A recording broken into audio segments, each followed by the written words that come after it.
everybody, how's it going? My name is Michael Saruhas, or Mikey. As you all know me in-game and on Steam, I'm the community manager and voice actor for Insurgency. Welcome to our official weekly developer live stream. I'm glad to see there are already people in the chat. Hi everybody. We are live streaming today, and we often have a guest whenever we play, but today we're going to be doing things a little differently. Today we're just going to have sort of an open thing. I'm going to be a little more focused on answering questions. We have a lot of stuff that we've announced recently, and a lot more to come later this month regarding our 2 new secret projects, regarding our new studio in Amsterdam, and regarding the competitive mode updates, Lewis scripting, and Dry Canal, all sorts of different updates. So today we're just going to be playing there it goes. There she goes. That's good. Good. I'm glad. It always spices things up when technology doesn't work properly. I love it. So today we're going to be playing what you guys want to play. So I'm just gonna ask the chat right now. I've got it up here on my alternate screen over here. What do you guys want to play? Because we can hop into an open server and we can play it us all together. So I'm open to your suggestions. I've got a couple good workshop skins. I'm thinking we should do some regular Insurgency. There it goes. I apologize. I don't fucking know. So what are you guys up for? Somebody asks, what is Dry Canal? Dry Canal is an upcoming map being remade. It's originally a community map. It's being altered by Brian Birnbaum, and it's going to be in an upcoming update to Insurgency.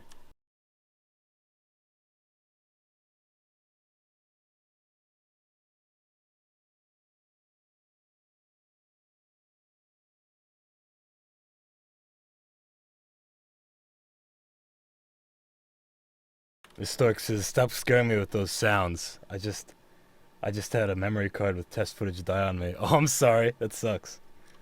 I'm getting a lot of suggestions. Outpost, ambush, World War II push. Oh, jeez. This is some skirmish, ambush.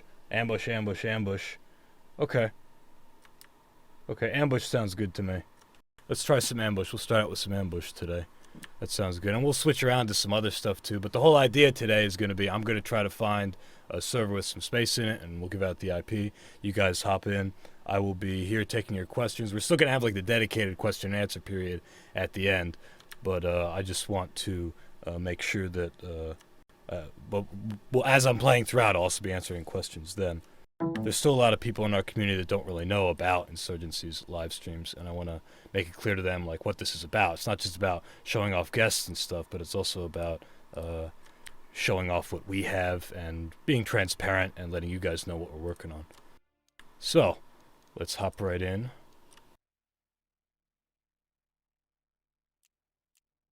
Play some ambush for something with good ping.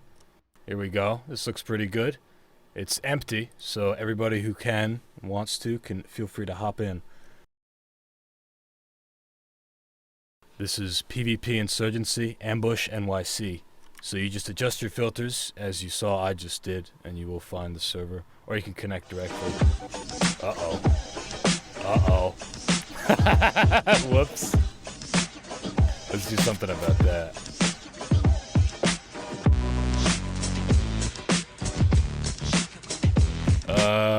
Oh, okay, there it goes.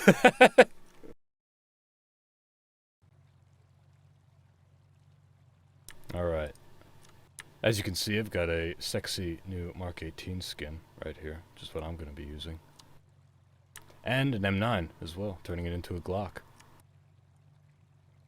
And Ice just put up a skin, which I actually requested of him since we added the Galil. Ice is one of our community character artists. And he created a lot of different real-world military groups, everything from Iraqi special forces, like Iraqi government special forces, to I think they were Portuguese Marines, to MARSOC, to all kinds of stuff. Oh, I think I hear Ben Turtel, Mr. Brightside. And he made some IDF guys at my request, so props to Ice for making some great art, making some cool characters. Can you hear me? Can you hear me? Uh-oh. Okay. Alright guys, we're pulling a PSD. Escort the VIP to the extraction point and get him out of here. Alright, what's the plan, gentlemen?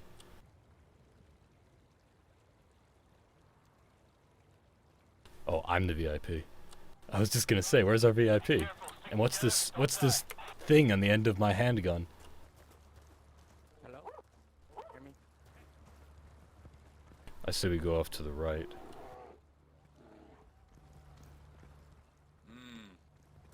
Uh-oh, yeah, it's that bug.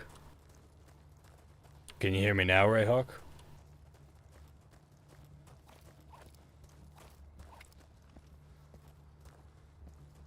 Okay, that's good actually, because this is a bug that we've been sort of tracking down for a while. Now we actually have a server where it happens. Good. Yeah, we can do a new server, that's no problem. But again, I'm glad that we found this. Let's just play out this round. Okay team, let's go for Bravo. Here we go. Oh, I hear you too, I think. At least I just heard you now.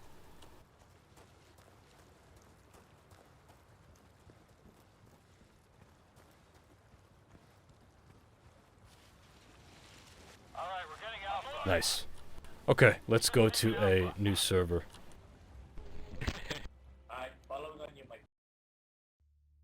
That is a bug that we've actually been looking around for a while. Basically, in certain servers, it seems to actually happen on ambush servers, now that I think about it. Okay, hold on, we're joining the Jedi Council Tactical No-Kill Feed, Chicago. Basically, we'll join the server, and if you talk, sometimes the enemy can hear you for some reason.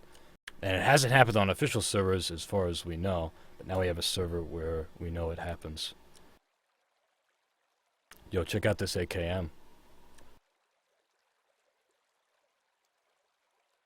And these are, of course, Warrior J's Insurgents. Insurgent Veterans V3. They're super popular.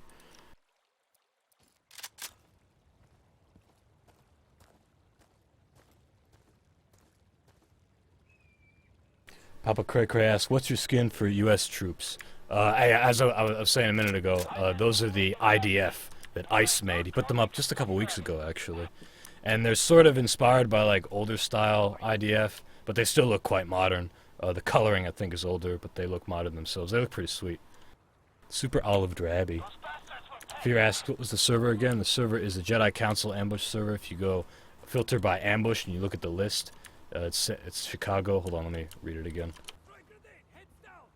The Jedi Council Tactical No-Kill Feed, Chicago. There aren't that many Jedi servers. Jedi ambush servers, at least.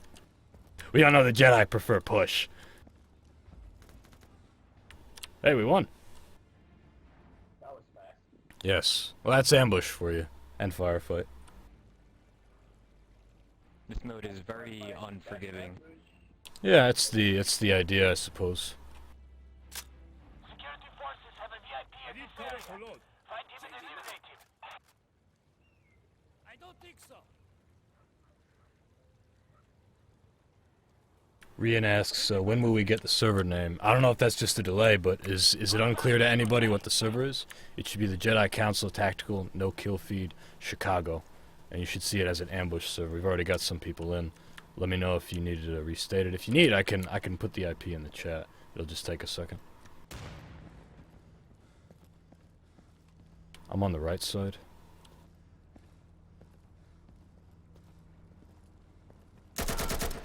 One down.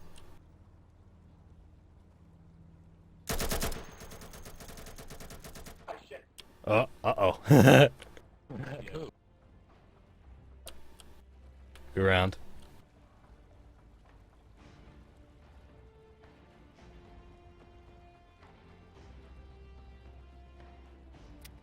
Find and eliminate the VIP. He's wearing dark clothing and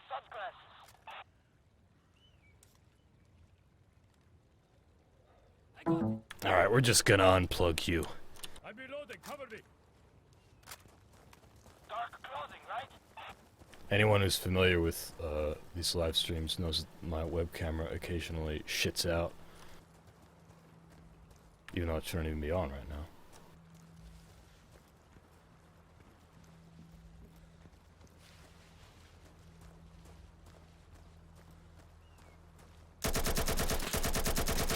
Fuck, I'm down.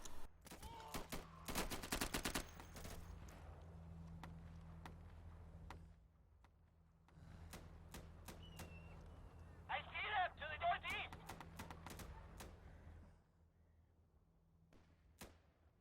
Look, northeast, enemy. Wow, we really filled this server up quick, didn't we? For anybody who's just joining us, my name is Michael Saruhas. I'm the community manager and voice actor for this game, Insurgency. We do these live streams every Saturday at 3 p.m. Eastern, often with a guest from YouTube, Twitch, or from our community mod maker or level designer. If you have any questions, feel free to put them into the chat. I'll do my best to answer them. But if I miss it, you can always just throw it back up there, or we have like a dedicated question and answer period at the very end. Adam asks, how many people bought this game since release? There are about 2.35 million people that own Insurgency, I think. In early access, early access period was April 2013 to January 2014. So like around 8 or 9 months, and we during that period, I think we sold 90,000 copies of Insurgency, which was good. And then after it came out, we really did well because we were constantly updating the game. We had all these sales. We had the Humble Bundle one. We had a good sale thing with Valve going on, and we have gotten up to over 2 million now. 2.35, I believe, is the latest number. Devil's Avocado says not enough. Yeah, well, it's never going to be enough for us. But no, we've done very well, and we're very excited. And it's what's it's what's helped us to start these other projects that we've been secretly talking about. There will be more information about that this month, by the way, for those who don't know. Yak says, I don't even know how I got this game, to be honest, but I'm glad I have it. You just woke up one morning, whoa, shit, what happened last night? Hey, a hardcore first-person shooter, alright. Oh, jeez, that's brutal.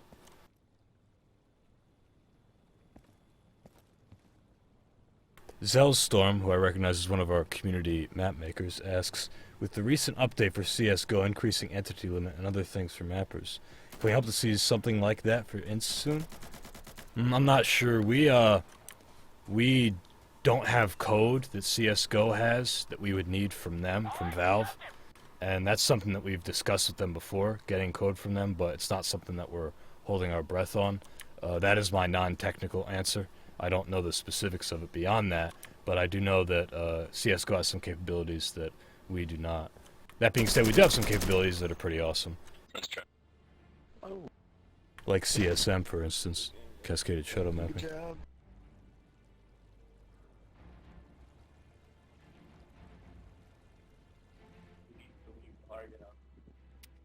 What did you say?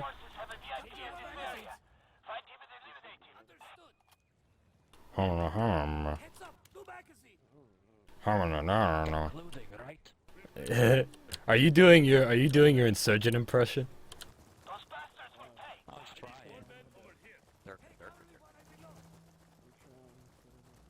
You're a little quiet, Window. I can't hear you. But I can hear explosions. Yes, sir. Okay, going.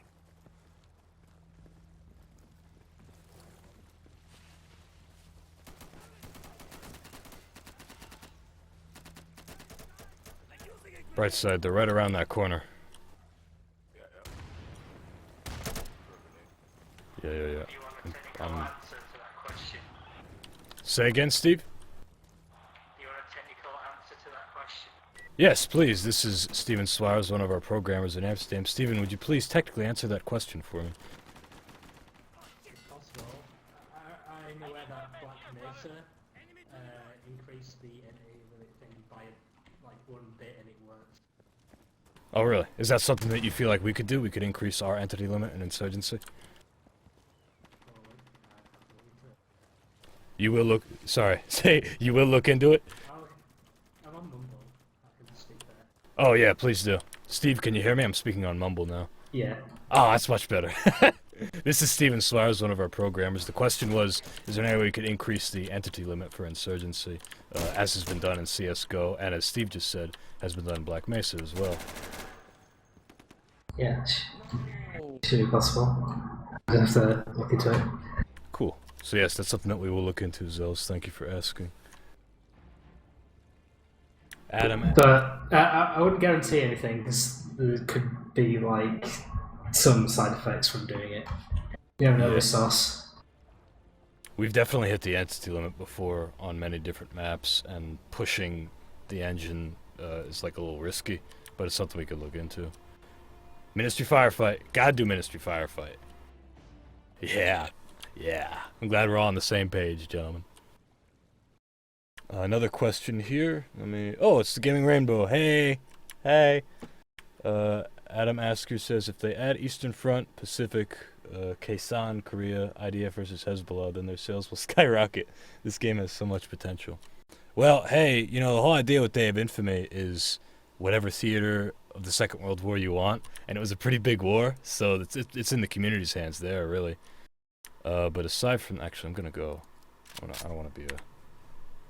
I want to be a militant.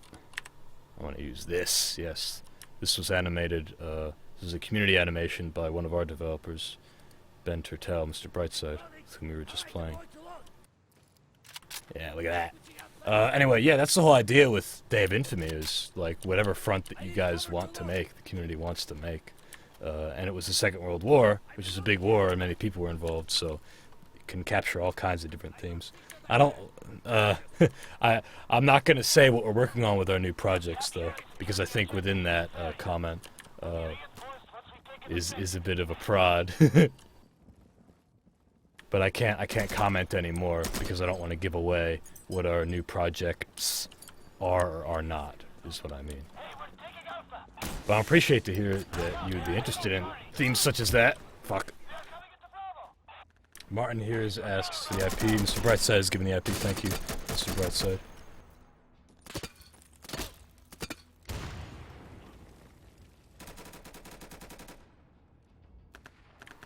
It says there's some people having some difficulty with the stream. Can you guys see what's happening now?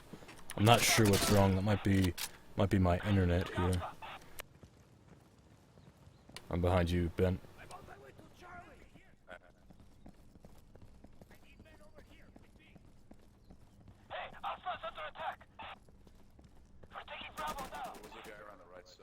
Got it.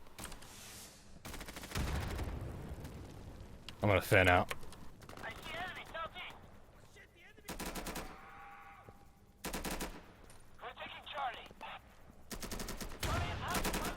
He's here, he's here. Draw his fire. Shit. Yeah, I need help on Charlie. Oh, this is very dangerous. This is a bad idea. I shouldn't be doing this. I really shouldn't be doing this. It's unwise. Putting myself at risk. Ah! Damn it! Oh, that was close. That was some bad luck. You could say that again. But I shouldn't. Well, actually, it was also my fault. I was undisciplined.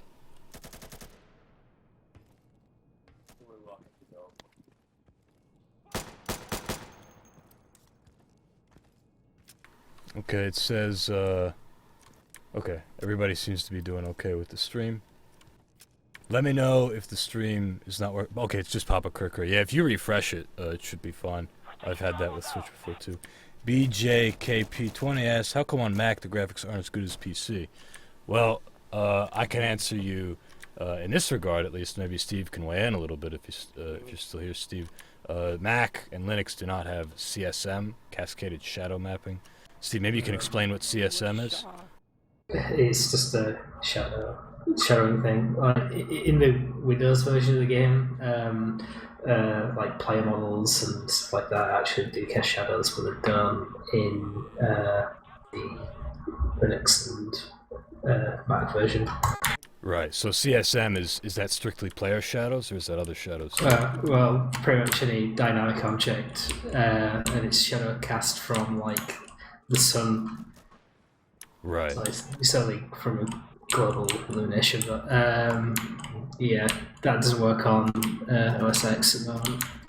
And I think the textures are like lower resolution by default and that sort of thing. Right, and that's, I think, because of some of some of the specs of most Mac computers. People will often say, oh hey, like when they run Linux at least, it runs even better than the PC version. One of the reasons that is because it's doing something less expensive. It's not doing CSM. Mel's Fence says, can you please say what server you're on? Sure, it's the Jedi Council Tactical. The Jedi Council Tactical No Kill Feed Chicago server. It's on Firefight now. You can find it. Let me get the IP again. Mr. Brett says getting the IP, but let me get it.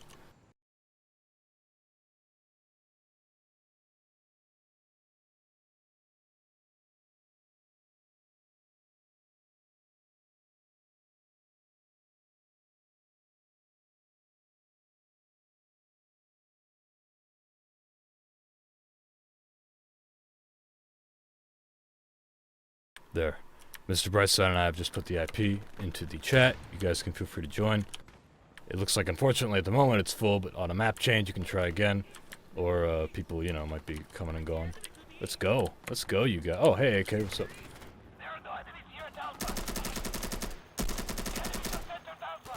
Can we RPG that? Oh. Nice.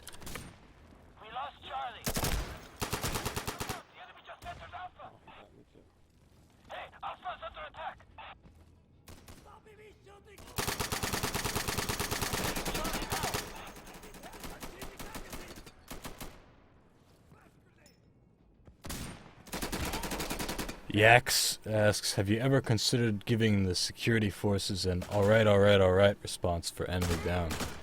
Oh, do you mean like a Matthew McConaughey? Alright. Or that sounds a little too suave. What's your delivery suggestion for that line, Yax? Majok says, what do you think about people comparing Insurgency with games like Squad?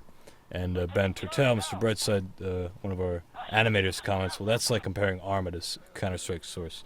Yeah, I think in my opinion, and in the opinion of the team, like, comparisons are dubious. When Insurgency first, was in development in the mid-2000s, everybody said, oh, it's like CS, because every shooter was apparently like CS. They came out around then. I think doing comparisons like that, they kind of make sense. Like, I get why people do them, to get a feel for a game using familiar games.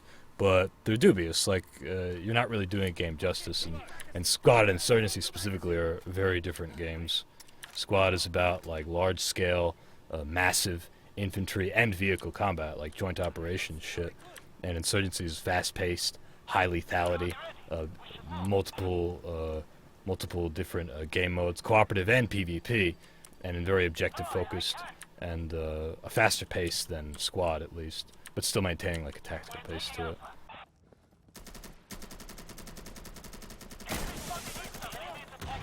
Nice, dude.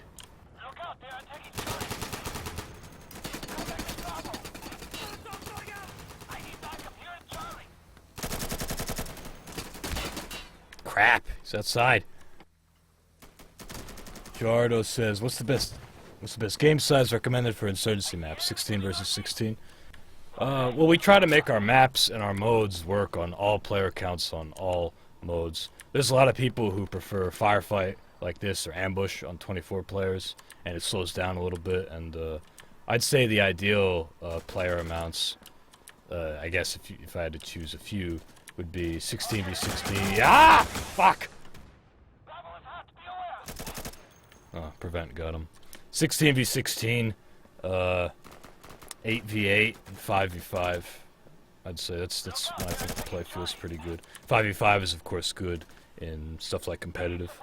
That's how we built our current competitive gameplay with Firefight. And that's also how other independent competitive leagues, like ESL and DGL, have done theirs. They like 5v5 Firefight a lot as well.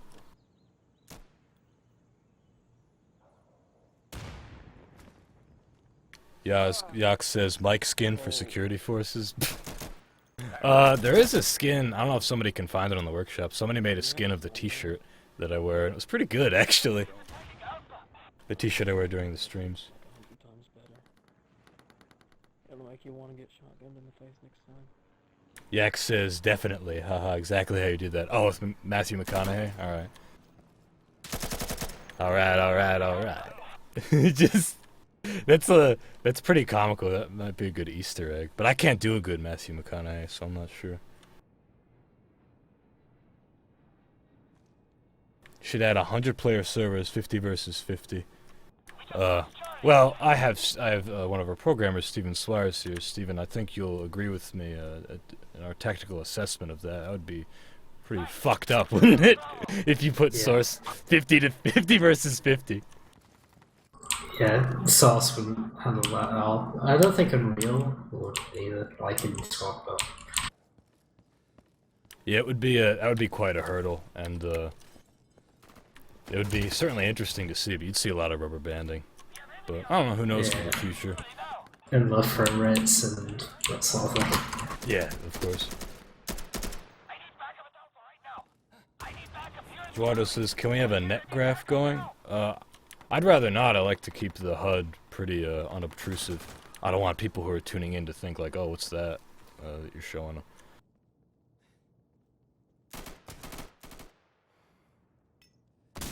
Yak says, "I already play 16 versus 100 bots." Yeah, and even that's pretty taxing, you know.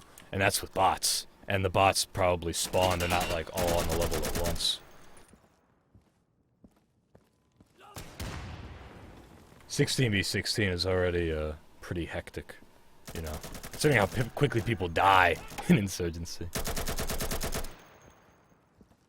That being said, though, we have talked about doing 24v24, like 48-player servers, as opposed to the traditional maximum of 32 with Day of Infamy, and that's something that we might be doing if it runs well and if it works.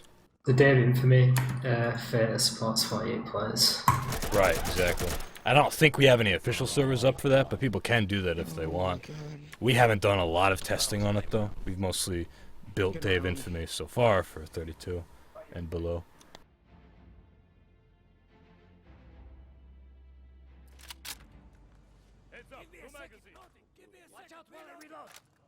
Alright, who wants to come to Charlie with me? Alright. Yes, we're nodding. We're nodding.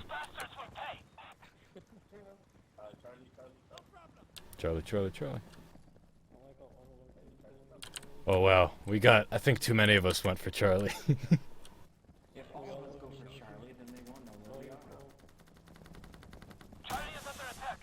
Charlie, they're here. Just start shooting, just start shooting.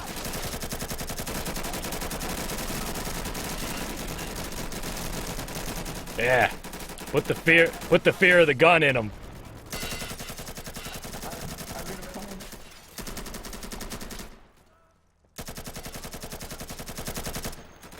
I think we scared him away. Nope, nope, nope. Oh, yeah, I want to peace out.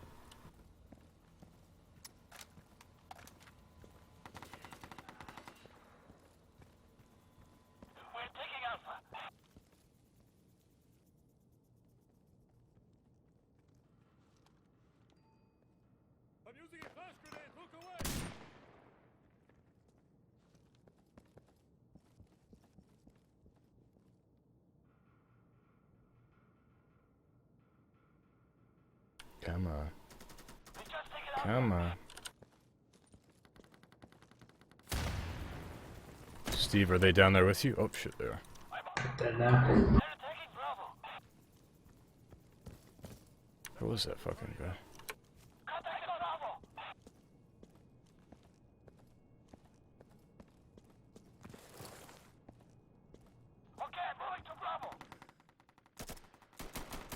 Got him. There's another in that corner. Oh, good round, good round. That guy took so much fire. Everyone went to Charlie and they left me alone in Charlie. Yeah, we did some work at Charlie, didn't we? Good round. I fucking love this round. Thank you. What do you love about it? Everything. You got You. Ah, go on. Go on. it pisses me off, but I love B. Market? You guys want to do market? Yeah. What's going helicopter? It's cool. Arctic says, what do you think of an ammo checking feature? Yeah, well, we actually have talked about that before, and we've kicked around a couple ideas. Our concern with that is we don't want to make it where it's obtrusive or intrusive, whatever the word would be, because we pride ourselves in having a very minimal HUD. But we have kicked around a couple ideas, and talked about ways to make it where it would still be like minimal visually and minimal in the information. Like, I don't think it would ever be something like you check your gun, you pull the magazine out, you put it back in, and it says like you have 23 bullets. You know, it wouldn't be that specific. Yeah, to answer your question about what I love about this game is Yes. Call of Duty. Is that what? It's not Call of Duty. Well, yeah, we do distinguish ourselves from other shooters such as that. Affirmative, you say? Guy in Twitch said holding out would tell you how many mags you had. Well, it already does that. That's true, yeah. If I reload, you'll see I have 3 mags.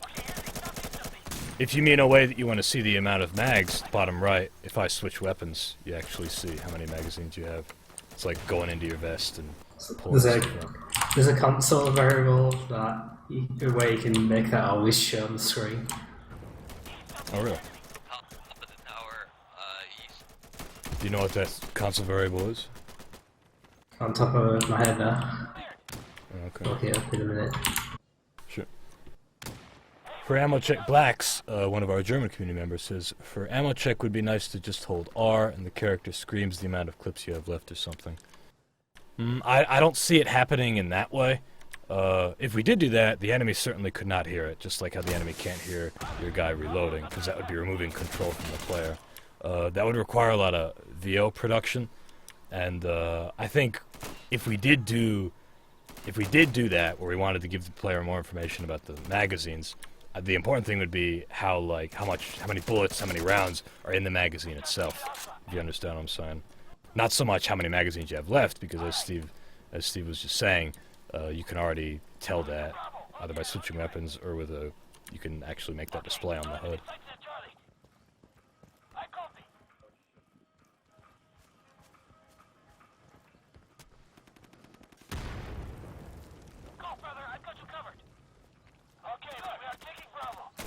Fuck! Oh, you never run into the crash site like that.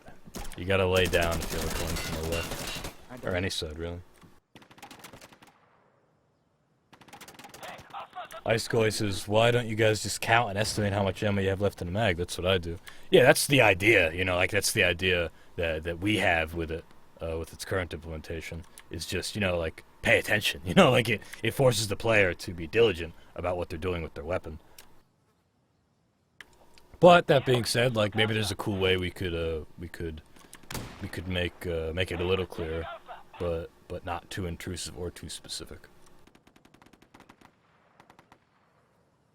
SWAT 4 had a cool implementation where you had like little silhouettes and you just hit R and you cycled between them. I always liked that.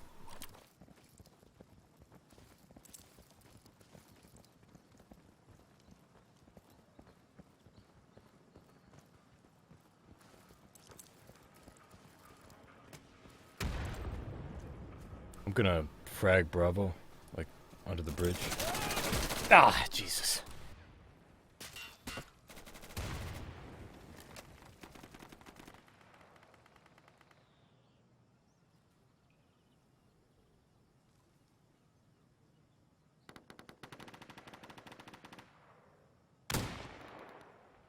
Spearman asks, are translucent magazines common in the real world? Not to my knowledge, no. From veterans I've talked to, because I've asked them about that, like, can you tell how many bullets are in your magazine? And they're like, no, you can tell, like, if it's empty and if it's full. Like, that's, you can tell if there's stuff in it or if there's nothing in it, is what they've told me, expressed to me. There are guns that have translucent magazines, but they're not always, like, what is standardly given. and most of them don't. Most of them are not translucent.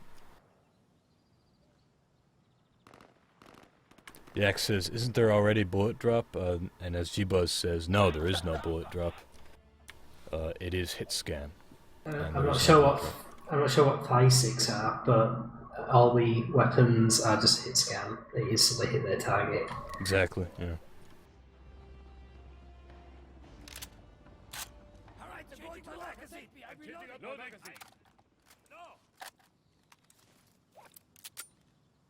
I need to reload. You got it. No problem. Hey, you'll watch my back, right?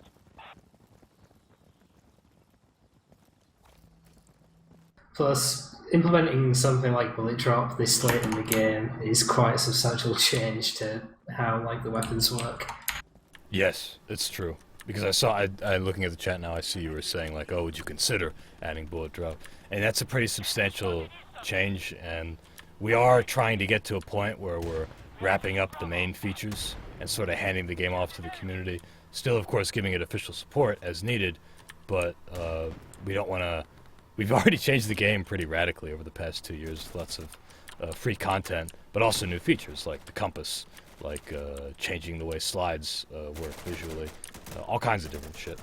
And we do want to wrap that up and move on to these other projects while still giving the community enough power to make its own stuff, you know. And that includes stuff like Lua scripting, that includes stuff that people have been asking for, like competitive mode, etc.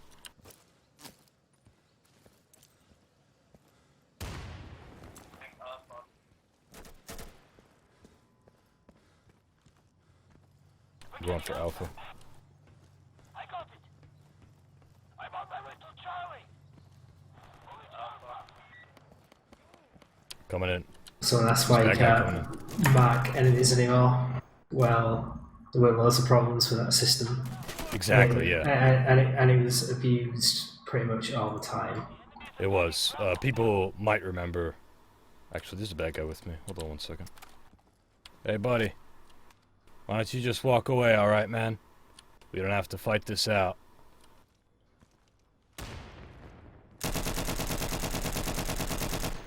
I gave you the option. I told you you could just walk away. Shit! No! Ah!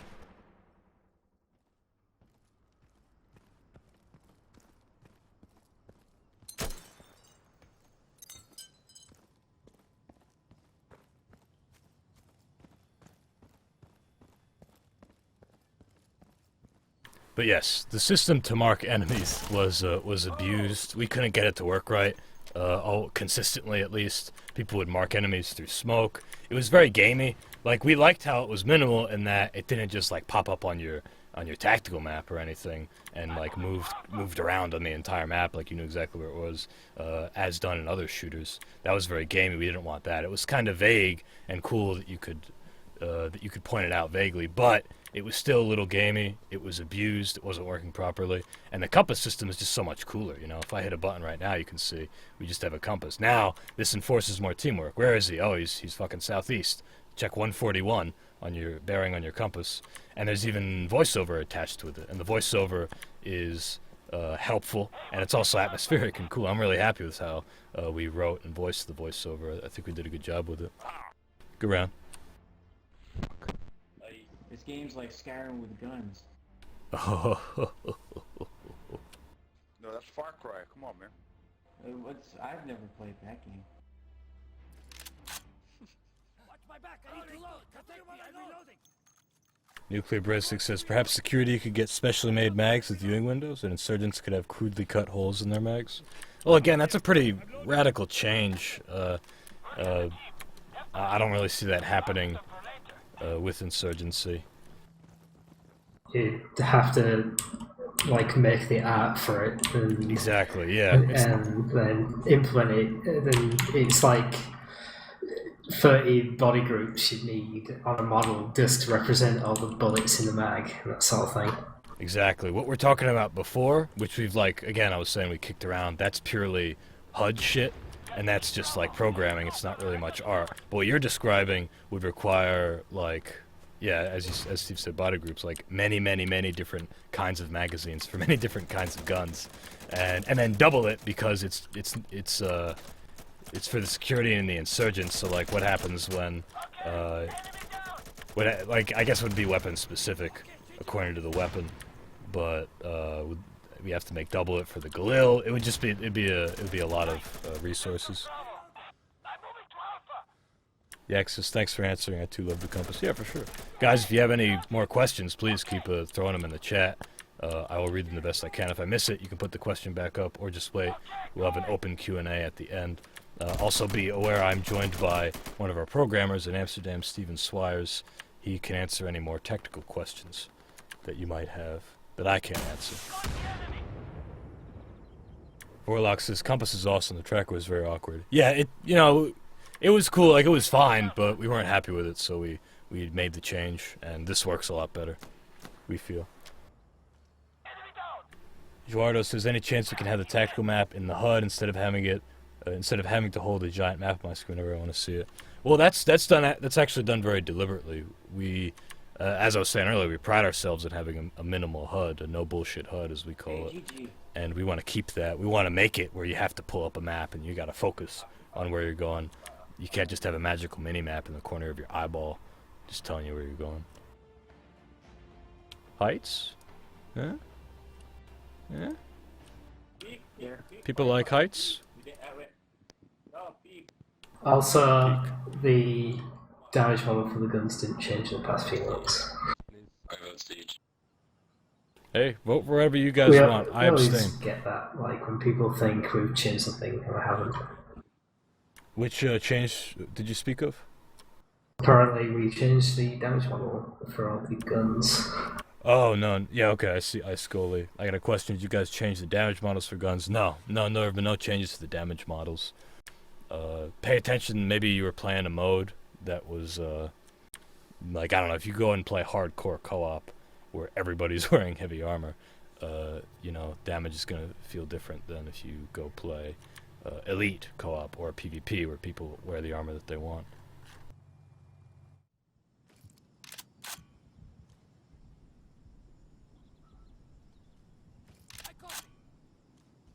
Are you sure? Reloading magazine. I think it's time to live the little gun lifestyle. Loading. Cover me while I load. Moving to Charlie. We must capture and secure the objectives in this area. We'll be reinforced once we take an objective. No problem. Got it.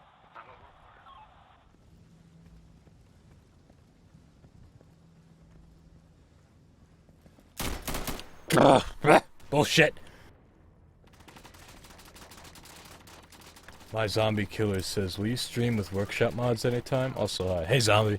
Well, yeah, I'm doing that right now. You can see the insurgents that I'm with, with which I am playing, with whom I am playing. These are Warrior J's Insurgent Veteran V3 skins. I can't take you to security now, but you'd see those are ICE's IDF skins that he put up recently. Actually, it was a skin request that I made. And if you take a look at my AKM here, you can see it's tacticalified. I believe this was made by Omnicron, and it's from TAC Ops, his mod. What else do I want? I probably want a little bit of armor. Look, it's even got irradiated sights. Pretty cool. So yeah, no, I've been, I've streamed, I am streaming now with some workshop mods, yeah. If you guys have any collections or specific mods that you'd like me to check out, Zombie, I know you want me to check out all your cool reanimations, feel free to link them to me. I would like to show off more workshop content.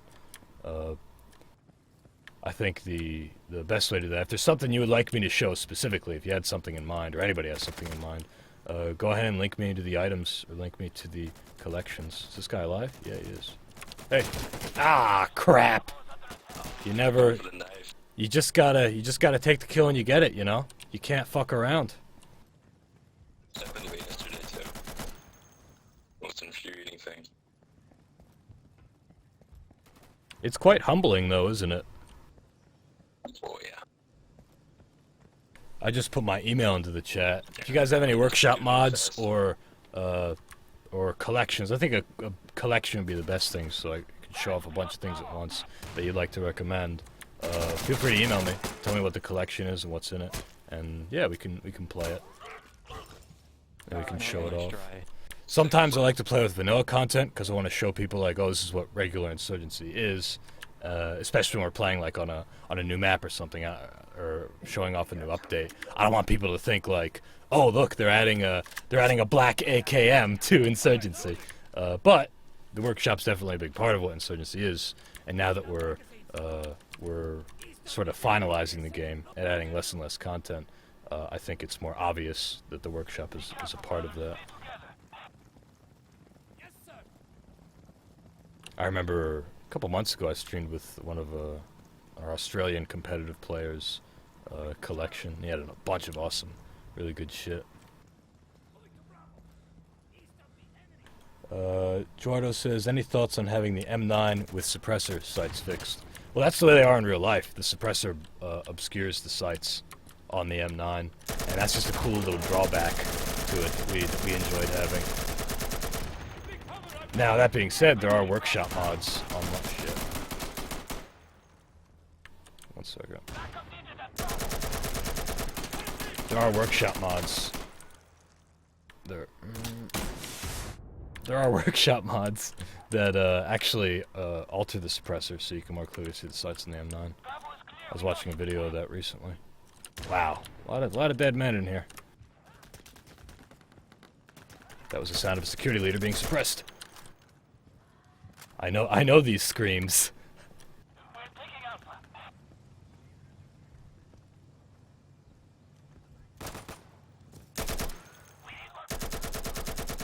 Steve, you got bad guys coming in.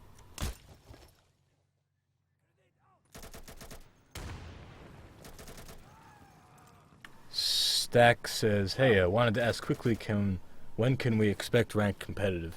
The plan right now is we're going to have a beta version of ranked competitive on which we will iterate and improve within the next few weeks.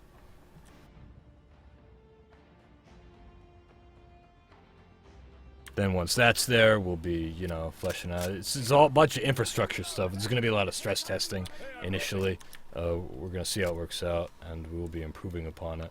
There's stat stuff to set up, and back-end shit, and infrastructure shit, all that shit. Those bastards will regret coming here.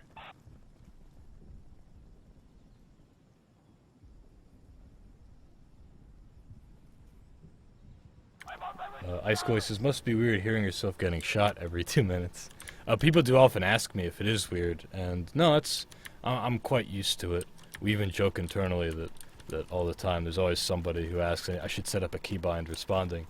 But no, it's not weird. I'm quite used to it, doing voiceover for Insurgency and voiceover in general.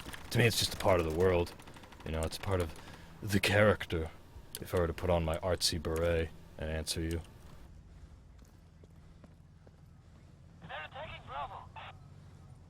That security guy just, whoa! He just leaped up.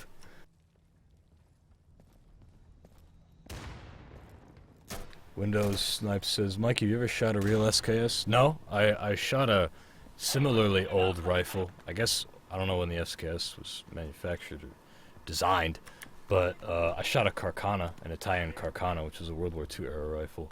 And that thing was that thing kicked. It was pretty awesome. And I've shot other guns too, more modern ones, older ones. That Mojo K33 guy asked the same question twice, so he's actually being serious. Yes, there are damage differences between the guns. Oh, okay. If that's... yeah, maybe we misread the question.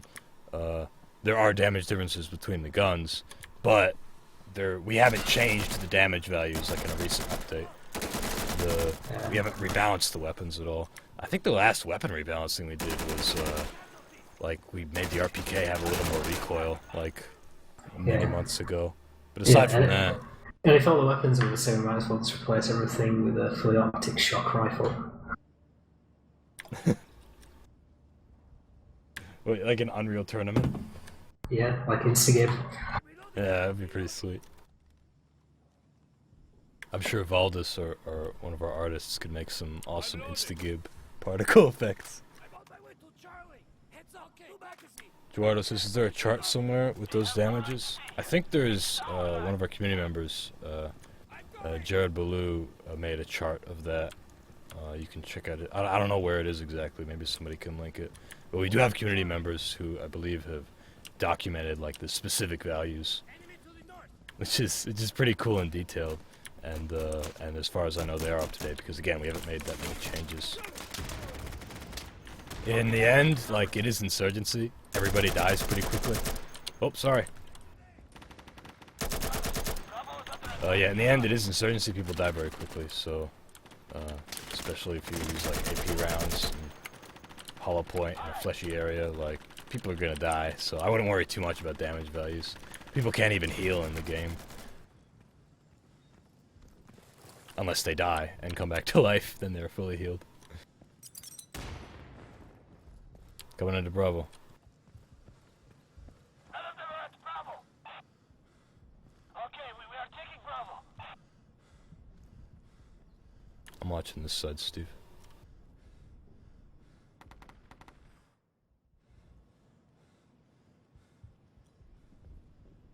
I hear a grenade.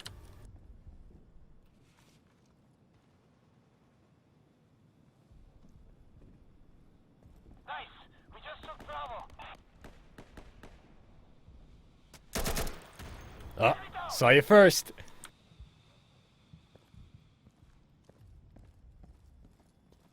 Watch out there. There you go. Moving up. You wanna go outside? I'm inside now. Gotcha. I'll watch this stream, you watch the next.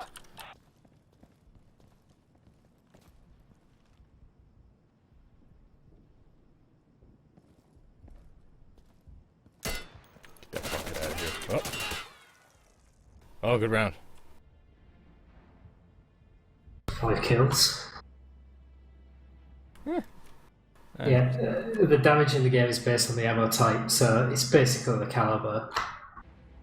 Yeah, there's not, I think there might be some differences according to barrel length as well, but it's mostly just the caliber. Just like in, you know, real life. Like, doesn't really matter what's shooting it, it matters how big it is. All right, let's do this.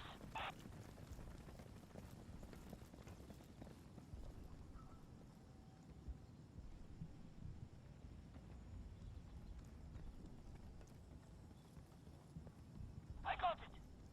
Valiant Badger asks, what server are you on? We are on the Jedi Council Tactical No Kill Feed Chicago server, which you can search for. Or, here, I'll give the, no, Mr. Brightside gave the IP, but I'll give it again, real quick. If anybody wants to join. I think it's full, though. Yeah, it's full. But, you know, people are coming and going, so feel free.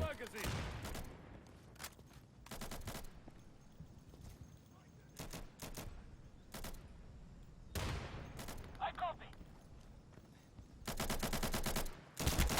To your left. Yak says, do you see dinosaurs in Insurgency's future? No, dinosaurs were in the past, so it wouldn't really make sense for them to come in the future.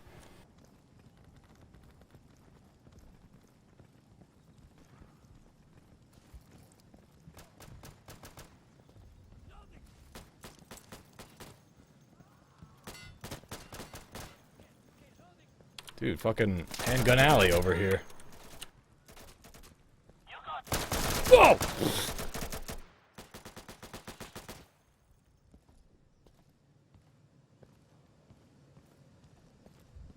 Yak says, laser raptors, though. Well, that's just inherently anachronistic.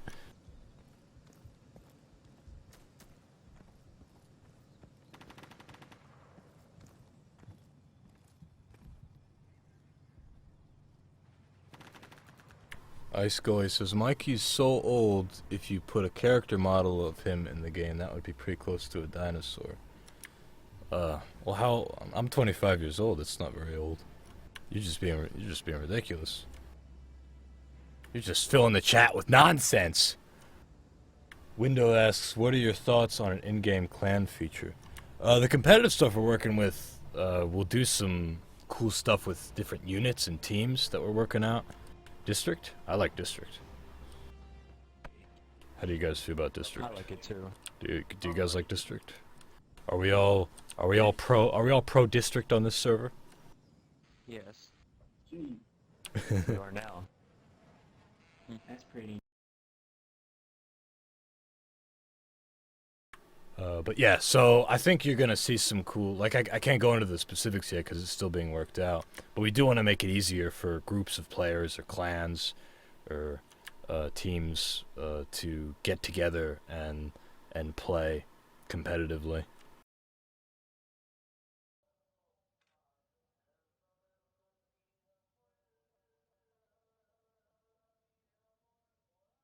$25, that's like 1 foot in the grave already. Oh God. Steve, we're gonna die. You're 25 too, right? 26. Oh, Steve! Careful out there on the street, you might get hit by a bus. I'm reloading.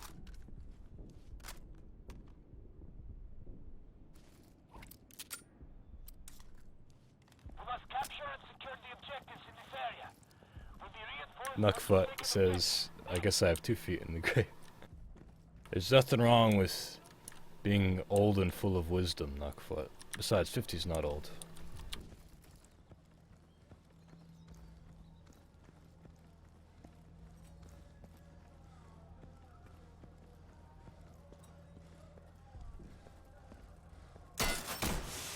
Big money. We're taking Bravo now.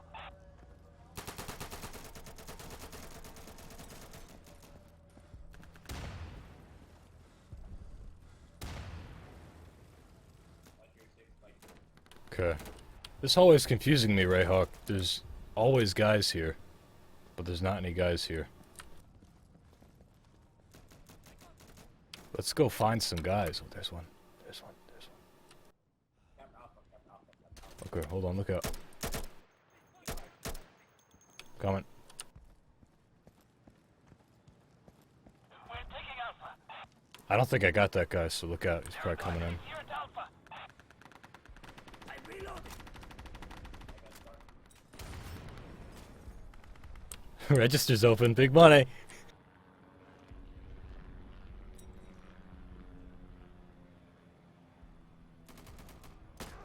Okay, we are taking Bravo.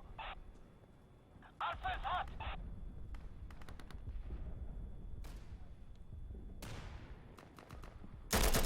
Motherfucker. Motherfucker. Killing my friend. I got you, brother. I got you. They're taking Charlie. Thank you for avenging my death. I can see my kids at home. Moving to Charlie. Ow. Pesky Wabbit says, which server is this? Can I join? This is Jedi Council Tactical No Kill Feed Chicago server. I put the It's IP full. in, but yeah, it's full right now. Oh shit. Maybe we'll switch to a sustained server in a bit here, and we can fill that one up. Maybe we give it 32 slots instead of 24, so more people can join. In fact, yeah, I think we'll do that after this map.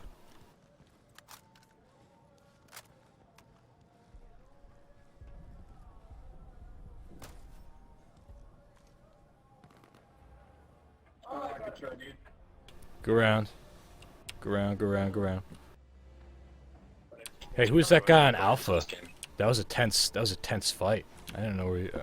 I thought I knew where you were, but I wasn't sure. I'm going to reload. Yax asks, I think I might be wrong, but do nades set off C4? Yeah. Yes, they do. And nades will set off other nades, too. Yep. So, careful. Mind your explosives. I've had situations where I've gotten to a cache, and I've had 2 frags, and I've wanted to quickly throw both of them, and the second one will, like, explode in my face from the first one or something. So you gotta be careful. Someone said they hate says kill feeds. So do I. But at least the option is there if you do. Yeah. Yeah, I don't like playing with kill feeds either, but, like, it's fine, and we wanted to provide people with that option. If they Yeah, wanted to have kill feeds. In the mod, there was a plugin to add a kill feed to the chat. There's no way of knowing that the server had that beforehand. and now it's just an option in the game, so everyone's happy. Mm. The Valiant Badger says, when will you tell us the new games? I can vaguely answer your question by saying there will be an announcement this month. And it's February 20th, and it's the shortest month of the year, so you don't have to wait very much longer.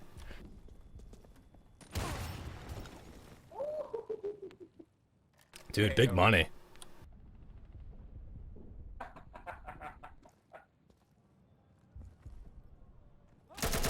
This is Latte, Brian Birnbaum, one of our level designers. And he died on Bravo. Badger says, yeah.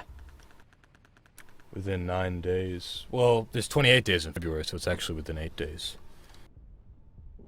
If someone gets flash, you do see the spec. You do see the what? Someone was asking if he is spectating someone to get flash, do you see the flash effect in spectate? Oh. So that was a long-winded way of saying it, but yes, you do see it. Right, yes. Mojak, what are your thoughts on concussion grenades or any other tactical nades? We're pretty happy with the balance of nades that we have, especially since we buffed the flashbangs. They work better. They work better now, and concussion grenades would be like a little redundant and provides like a different kind of option. I don't know. Again, like we were talking earlier, like we don't know if we want to introduce like a bunch of new features and new mechanics like that, like this late in the game. A new weapon, sure, maybe, but also, yeah, like that's a tricky balance thing, you know. That'd be like, what if? Go on. Yeah, it's like, what does it do versus the flashbang and. Right, is it distinct enough? Is it overpowered? Is it underpowered? Why would somebody choose a concussion grenade over anything else with their 1 or 2 or 3 or 4 supply points? Like, who knows? So that's tricky. It's different if we were to add like a weapon, as we've added so many weapons recently. That's easier to balance than like a utility, like a grenade.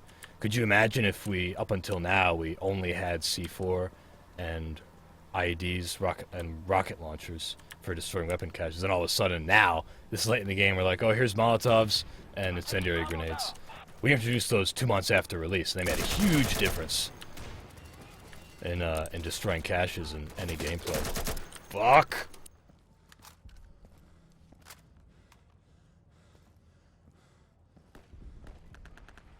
Also, no hack can, like, not show it in spectator if they're not flash. But a hack could obviously remove the effect. Oh!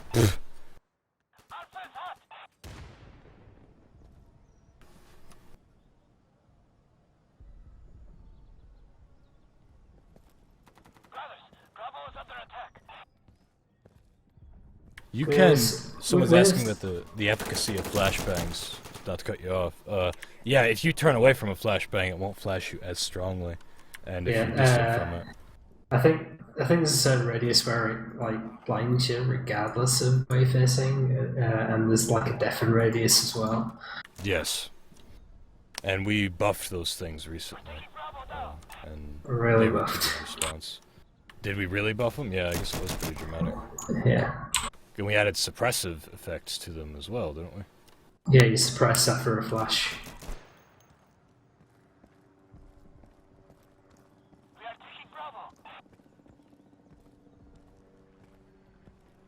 Nuckfoot says I gotta run. See y'all next week. Thanks for the stream, Steve and Serious Game. You're welcome, Nuckfoot. Take care. Zombie asks, who was the original animator back in 2013? I joined the team right before the release, 2014. I think Nick Sumnall was... Yeah, in 2013 Nick was around. I think he was the only one doing animation. Mm-hmm. And he's with us now.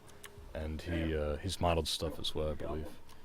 Him, Drew Watts, Spencer Tell, those are our weapon artists. And I've actually had all them on stream before. What's that? Yeah, I was saying Ben's an animator as well. Yes, right, correct.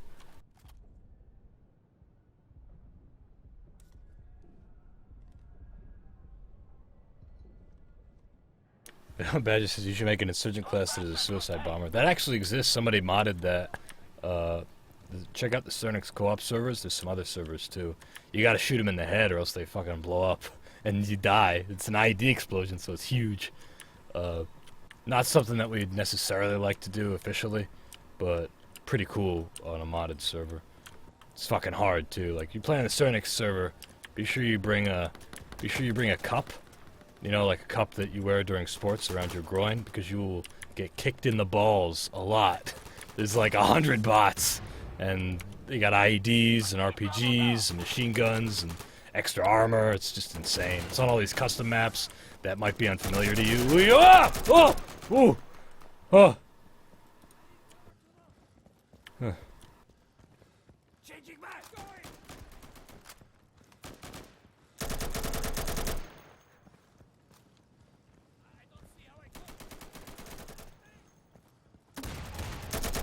Oh, I'm sorry. Fuck. Shit. My bad, dude. We're getting Alpha. Yes, sir. The enemy is attacking Bravo.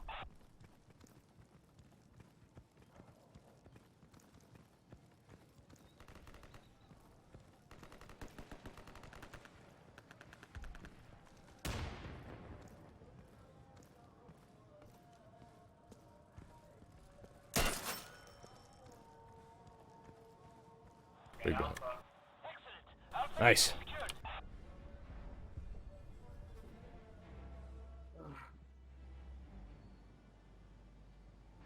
I'm actually sweating because this game's so fucking intense. What's that? What's that you said? Sorry? I'm sweating because this game's so intense. Oh. I'm glad you're sweating. We're gonna switch over to a sustained combat server, guys. A bigger server, hopefully. If you want to follow us in, we'll give out the IP in the stream chat. But feel free to keep playing if you'd like. Okay. Steve, I'm gonna actually invite you to my party. Make this a little easier for you and me. That's what they say with Ben. Yes. Where's Ben? Where are you, Ben? And Brian. Oh wow, party's filling up. They better hurry. So we're gonna go to sustained combat. Now we're gonna play some sustained modes like push and occupy and skirmish. So let's find good in here. I'm close to New York. It's NYC Insurgency PvP _ sustained. Should get like a 90 ping. For you in Amsterdam? Yeah, how is your East Coast ping? East Coast US, I mean. Pro Sens have got in the UK. 90's pretty good. I figured it would be like 110, 120. Find Red asks, you did the voice acting, right? Sounds very similar, if not. Yes, I did. I did all the voiceover in the game for security and insurgents. It'd be a pretty weird coincidence if we had a voice actor that sounded a lot like the community manager. Yeah, I guess it would. Although, I heard, I do have people tell me before, I have had them tell me, like, oh, you sound just like this guy or this guy, and sometimes they'll say, you sound like this guy in this game, and usually I take it with a grain of salt, and I go and check it out, and it doesn't, I don't think it sounds like me. But somebody once pointed out that I sound a lot like a guy in Project Reality. I think he's like the U.S. Marine or something, or one of the U.S. military soldiers, maybe Army. And I was like, yeah, I guess I'll check that out. And I watched the video, and it sounded a lot like me. And I didn't do it. I was very surprised. I forget what faction. I wish I could play it back, but... Maybe you've got some imitator out there. He probably recorded it before Insurgency. Project Reality's kind of old. But yeah, I don't know, maybe retroactively imitated. I've heard two guys online once that sounded like disturbing, and I guess the reason why I laugh is because I work with my voice a lot, doing voiceover and shit. So like, I feel like I've got a pretty good feel for how voices sound of people when they talk. And once I was playing Quake Wars like years ago, and I heard a guy that sounded exactly like me, and I was like, "Who are you? Like, what the fuck?" And the same thing happened in PlanetSide too. And I tried to chase him down, but it was in the warp gate, and he like disappeared into the crowd. So neither of them answered me. They might have been my doubles. Well, triples, I guess. There's 3 of us. Shit. I don't have any brothers or sisters. At least, that's what I thought. Local doppelganger. Yeah. I better look out. He probably has a mustache and he's evil. Oh wait, this is push. What am I doing? I thought it was Firefight still for 1 second. Yeah. Hey, come on down. Come on down now. Get out of there. You wanna go up or should I? Right. Hey, you. You get out of here. This is our point originally. This was... Fuck. Fucking bullshit. Fucking... Grenade.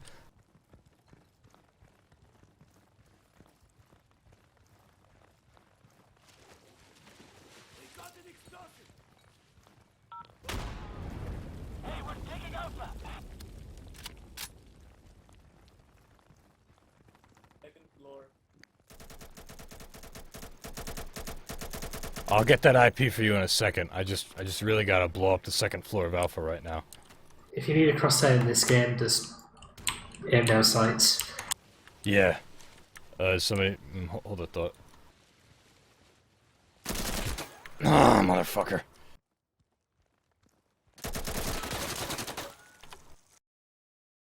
Okay, let me get the IP.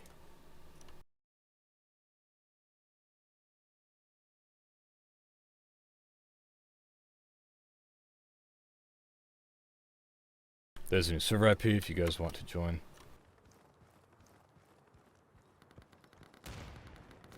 Night Cirque says, just want to say, Second floor clear.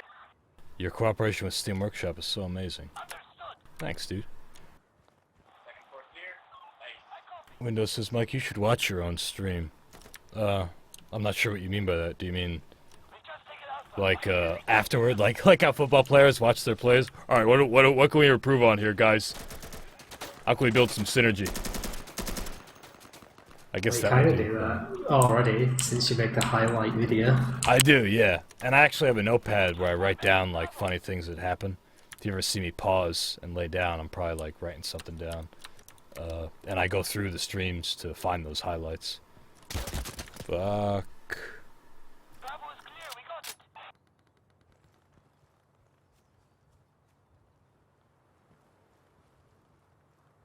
We're taking Charlie now. Wow, we already fucking got Bravo. Holy shit. I thought we were gonna lose. Okay, he's down. Alright. Sure. We've just secured Charlie. They're falling back to defend their cache. Destroy it. Hey, we got him.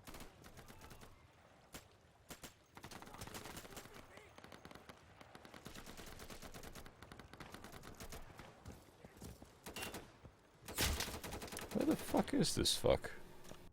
The team's doing fabulously. Like, all of the security team are oblivious to me. They're Even what? though they're oblivious to me, even though shooting a loud AKM. One of them saw me though. Oh damn, look at you, you're 10 and 4. Yeah, I'm following you. That's the right idea. Programmers, they know how the game works best. They have the highest level of technical knowledge.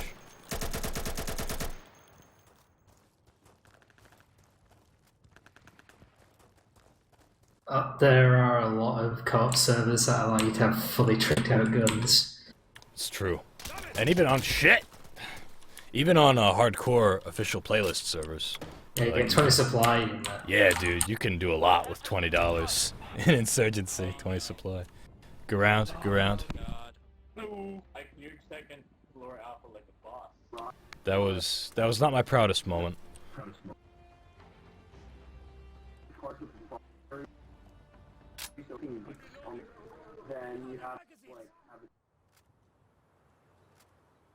I'm inside somewhere. Protect me. I'm reloading. Yes, sir. I'm going to reload. Phantom Q says, hello all. Hello Phantom, welcome to the live stream. Have you been here before? No problem. Someone's saying the stream's frozen. Is the stream frozen for anybody else? I think if you just refresh, it should be fine. Twitch being a bit temperamental. Yeah, probably.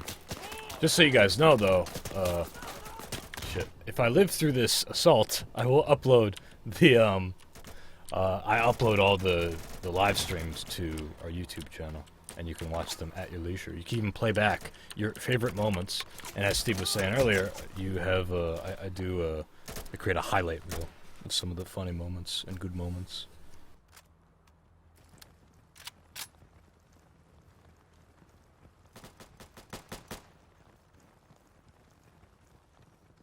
Yeah, if the stream freezes for whatever reason, just try refreshing first. Usually the fix for everything.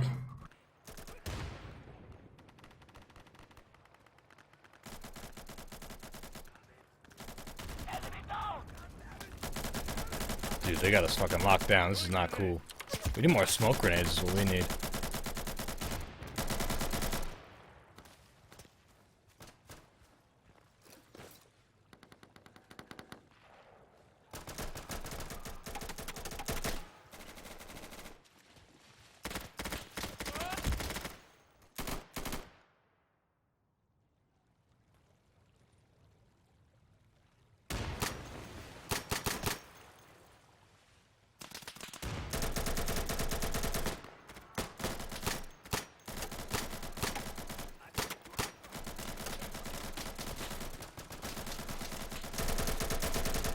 So much gunfire.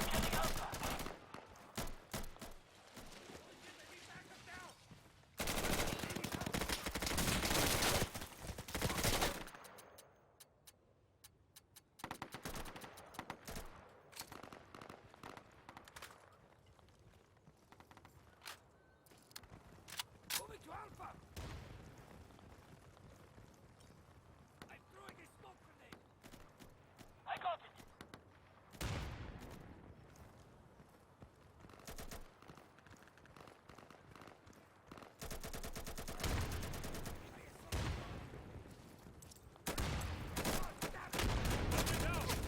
Fucking A, dude.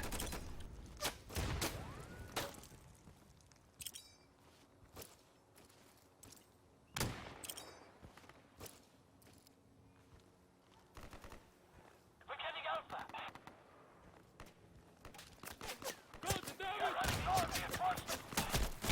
Holy shit, you can't get anywhere. I'm moving.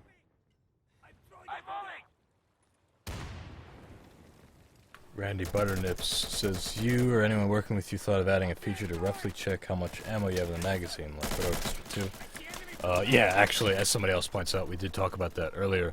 Basically, we have talked about that and thought about ways to do it that would not compromise the minimal HUD that we have, and the emphasis, on, like, limiting player information, as we do with, like, the lack of a kill feed officially or hit indicators, etc. We've talked about ways of doing it, but we haven't found a way that we would like.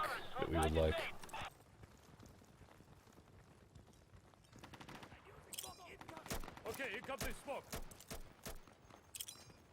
We're getting Alpha. Get in there. I'm using smoke. Rock and roll, do it.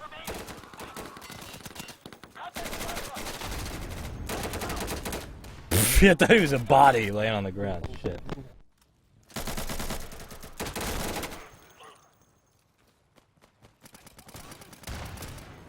Randy says, oh, alright then. Yeah, no problem. No problem.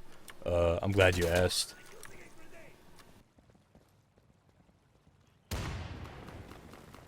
I know everybody's obviously not watching for the whole time, so I'm happy to answer any questions that are asked second time. It's no big deal. Zombies says you could do it in a War in Hell style. That would be a lot of resources. Be 4 different voices. The way No More Room in Hell does it is, I actually did voiceover for No More Room in Hell, so I know intimately. It's like down to the bullet basically. This many rounds left, this many mags left. It's very specific basically. All day. Hello. Who said my name? I did. Oh, hi, Badger. I remember you from the chat. How are you? Good, I hope. Good, I hope. Is he alright? We better all run to Alpha and check. I'm switching out magazines. I need to reload. Let's The throw some only thing smoke about grenades. a mag check actually being visually represented is you would have to make the animations and all the models for all the rounds in the magazine and everything. And you can't see, like, if you look down a magazine, you're gonna see, oh, look, I have bullets. Like, that's how you can really tell. So it's also not very realistic. Although, you know, we don't just only do things for realism. I don't know, like, again, like, we've discussed ways of doing it, and we haven't found a way that we'd be happy with.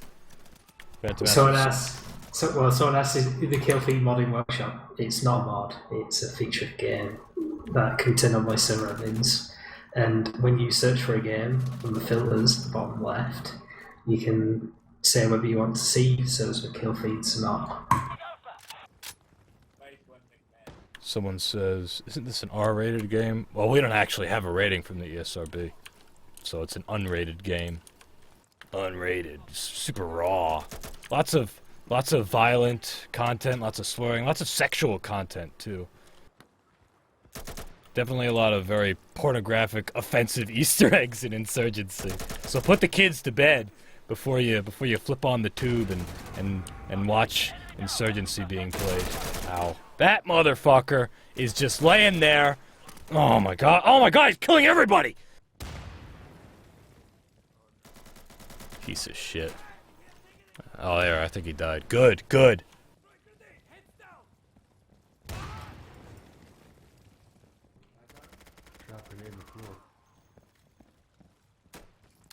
Somebody, Alex Damask, what does he voice? I voice all the characters in Insurgency. I also wrote all of the dialogue, the insurgent security, and the radio stuff, the trainer, all that stuff is me. I did not write the training mission. That was written by the level designer, Jeremy Falcon Prey. I just edited it and made some changes, but everything else was written and voiced by me. More smoke. Everybody loves smoke. Everybody loves to smoke. The objective.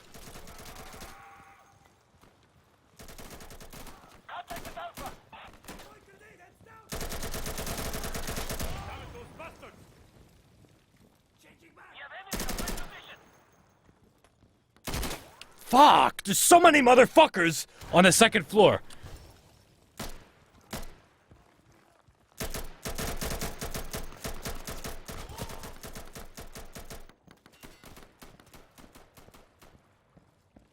Yeah, because this stream is R-rated. Yeah, I guess if I don't know what group rates American movies, but the stream, if they rated the stream, it would be rated R because the word fuck is not permitted in such excess. They have a different rating system in the UK, right, Steve? There's the Europe-wide PEGI system. How does that work? PEGI It's age 18 rating. is one, right? Yeah. That's the top one. What comes after that, or before that, I guess? 15, I think. Or 12. Get back here, you son of a bitch! We're here, dude, we're here. I'm watching the stairs. Watch my right, The please. BDFC in the UK used to do Fuck, sorry. adult radios, but they don't anymore. Which is a film rating Nice. system.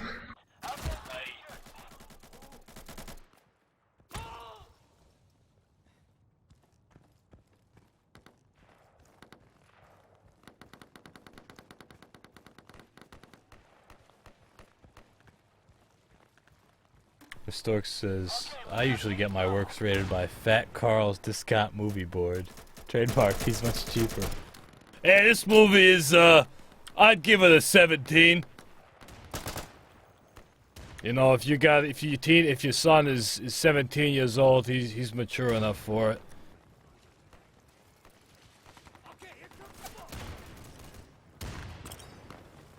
The Tulsa band.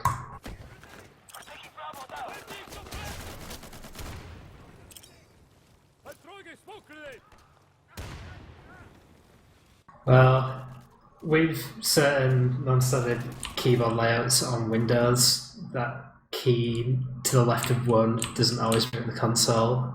And if that's the case, just edit your config to bind it to a different key. You need to enable the console in the options first, Yeah. right? Yeah. I think there's actually an option in the key bindings menu to change the console bind as well. Hmm.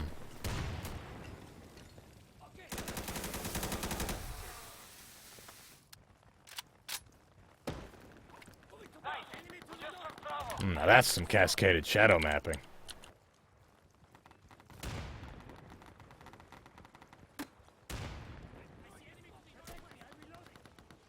Mojok asks, what's your favorite gun and least favorite? My favorite gun is the water gun, which you get at the supermarket. You fill it with water. Not the pump one, just the regular cheap one. My least favorite gun, you know those turkey basters? I don't really like those that much.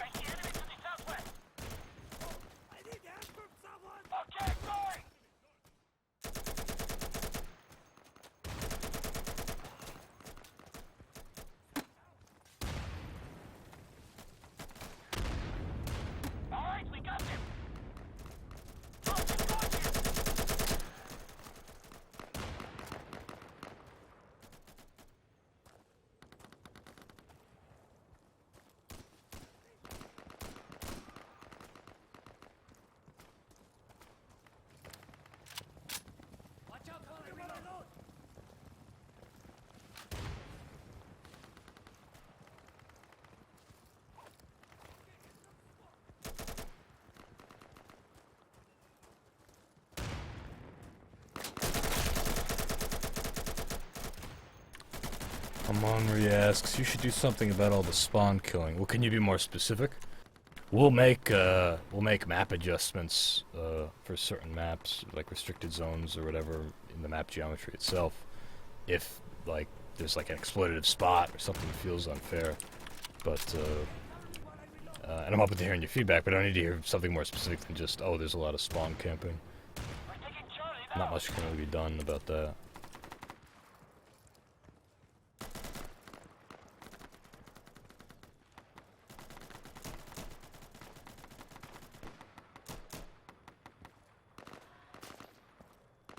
I'm a big fan of the garden sprinkler, says Ice Goalie. Yeah. On a less silly note, I like the M16 the best, I think. It's just cheap and good. I like playing security. I like the co-op mode, so I'll often roll with the M16. My least favorite gun, I don't know. I like all these.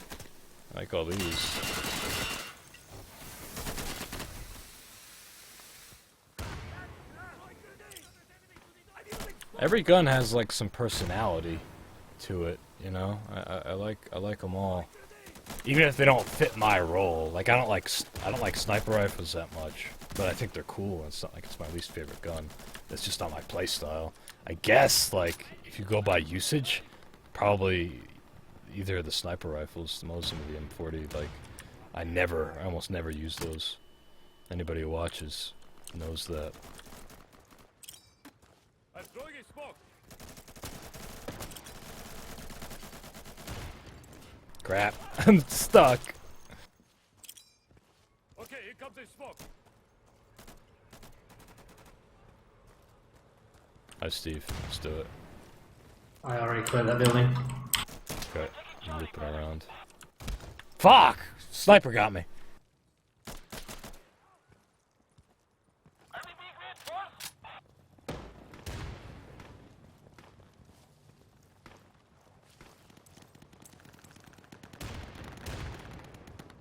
Looking good, gentlemen.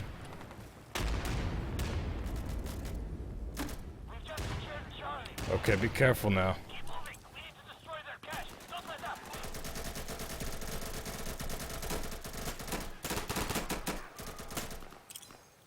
I'm throwing a smoke.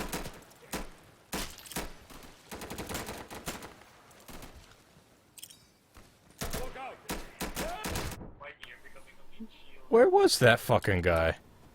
Where the fuck was that fuck? What the hell? Oh, he probably shot me through that opening. Nice. Dude. Go Grasshopper, Russian Bear. Shout out to the Russian Federation, yo. Чё? Sure. The. Он чё, на наших что-то сказал, да? Putin. St. Petersburg. Perestroika. Водка. Найди. Vodka. Orthodox Christianity. Винно. Принеси. Those bastards were regret coming here. I know some Russian. Привет, товарищ. Я хочу водка. This is a very good cultural experience. Да. I'm throwing a smoke grenade.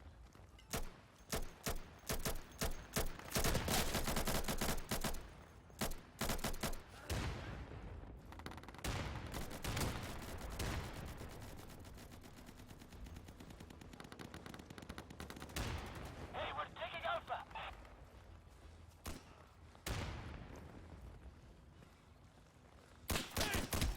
Ah, crap.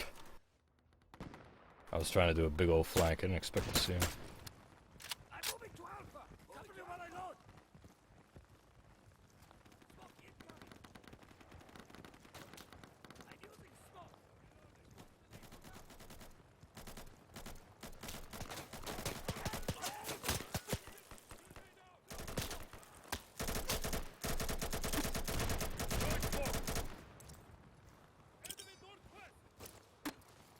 Hey, come on, guys. No one ever got anywhere in life just laying around shooting at objectives. One of our men is down.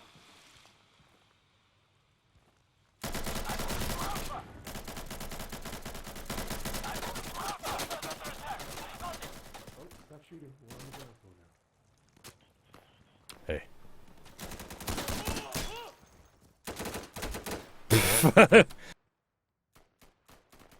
I need backup at Alpha right now. He's the only one in here. Get in here. Ground floor A, finish. Not the front. Sides are good. Ooh. It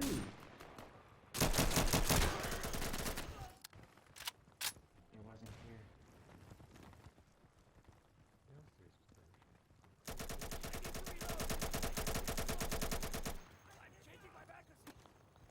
Ojak says, how many hours a week do you play Insurgency?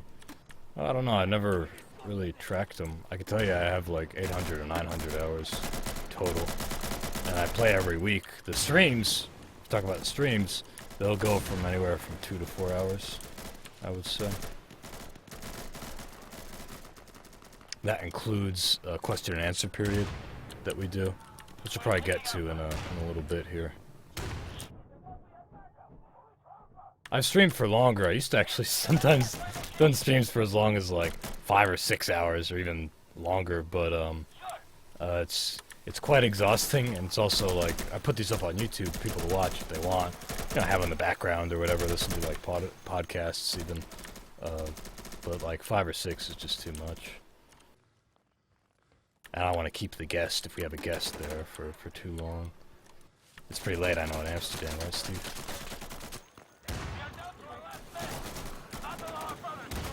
Steve? Yes. What time is it over there in Amsterdam? 20 minutes to 9. Oh, cool.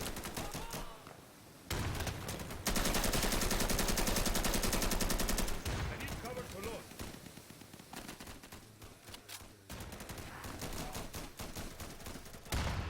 We just taken Alpha.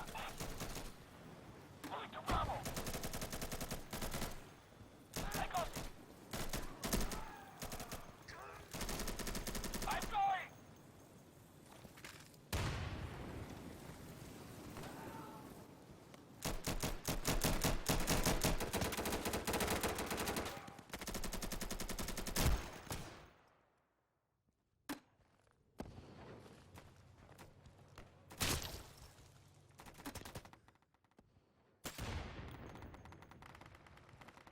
We're taking Bravo now. Someone asked for the server IP. Let me get that to you. The server is full now. Alex asks, can I add you on Steam? My friends list is actually full right now. But if you need to reach me, you can always email me at michael@newworldinteractive.com. Be happy to answer you. How many unread Steam notifications do you have? I'm pretty diligent about it. What I do is I have like 1 or 2 slots open, and that's like it. Like, I'm severely limited, so I can't, I used to accept every friend request I had, but Steam has a limit, unfortunately, so I kept paying to buy cards and stuff to expand that limit, but like, it's, I'm at the limit now. I got to the point where I was removing old friends to make room for community members. I thought, alright, I need to, because this is my personal account as well, so the best way to get in touch with me is just to email me, or like post on the forum so we can all see it. I'm not always available for direct communication.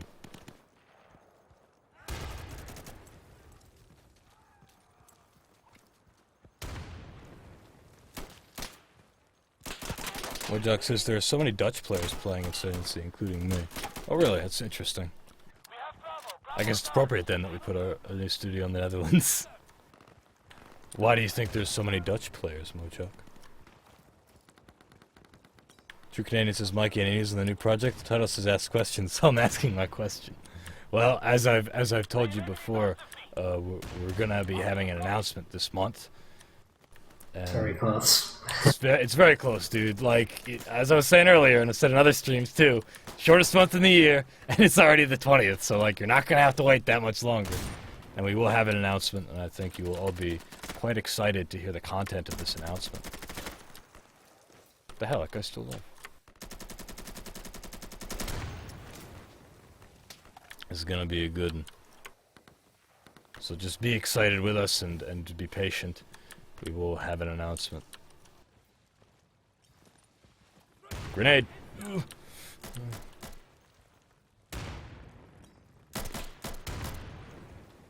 Yeah, if you buy 970, you could probably run it, no problem. Well, I'll freeze a CPU bound game, so I'm sure it'll help. Oh yeah. There's still a lot of graphical shit in it, though, like, it'll certainly help. Somewhat. Or maybe when the expansion comes out, the one with the jungle environment. There's an expansion for it? Yeah. Oh. Or coming out, not yet. Where is it set? I haven't heard that. I don't remember the name of the place. Where it's like jungle, like really dense jungle environment. Oh, cool.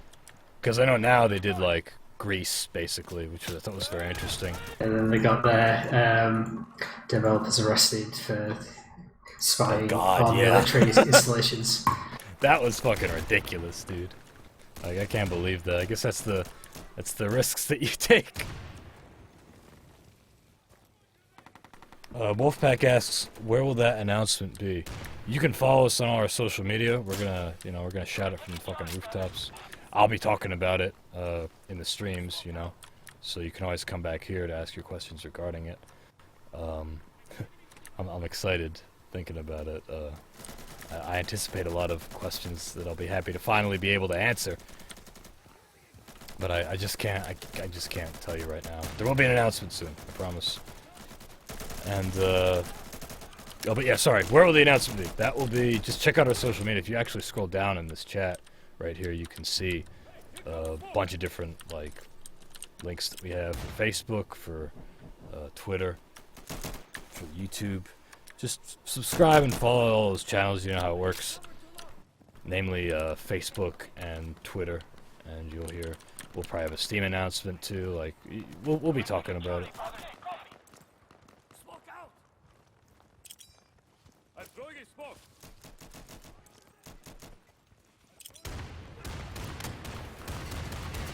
Oh my god! Jesus fucking Christ.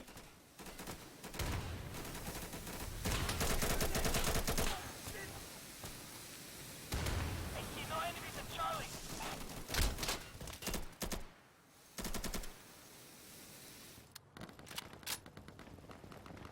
Excuse me, excuse me, excuse me.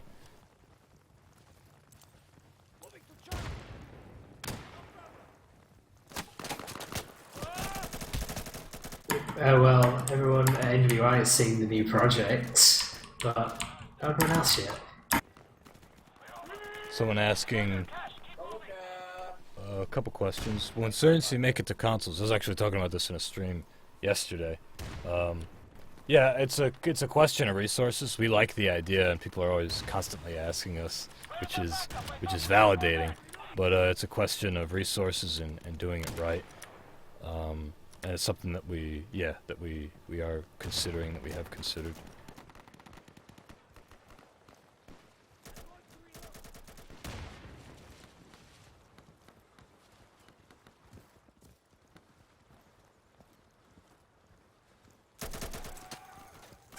Another question.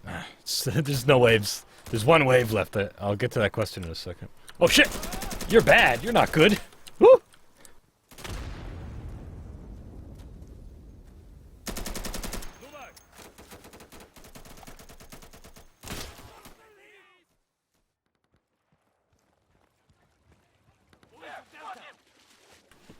What's the other question? How do you like the new projects? Have you seen it yet? Oh, that's what Steve was saying. Yeah, of course we've seen it. No, we're working on it. If you mean me personally, yeah. I've seen it. I'm very much a part of the team and I'm involved. And it's oh nice, destroyed it. Just as with anything with Northern Interactive, I am involved in its development. Yeah, you could play it right now if you wanted. If he downloaded it and through the source control. That's okay. Oh. But no one needs to know anything yet. I sure don't. But they will soon. What do you want to do here? With which this month? I like District Push. That would be my recommendation. This will be our last map that we play, then we'll do a question and answer period. Okay. Okay.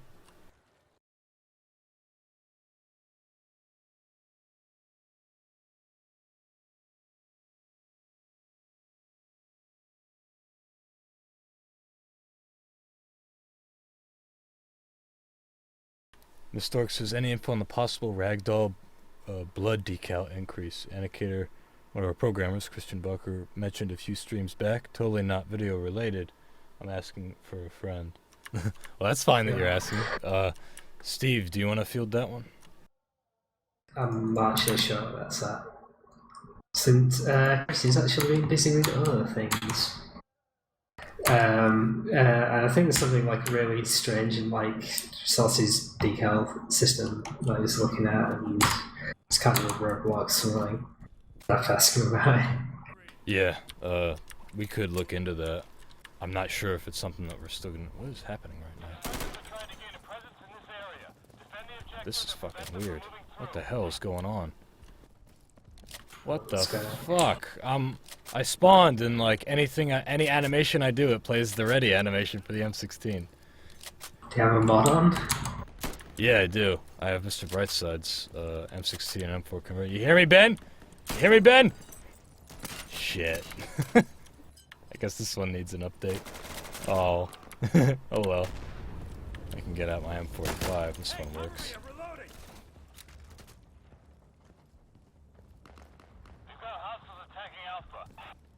But yeah, for the blood decal thing, no word on that, but we can look into that. We might have hit a roadblock with it, as Steve says. But the blood decals work, like, it's just a matter of, like, whether or not we can up it higher. But, we'll see. Fuck. Fuck.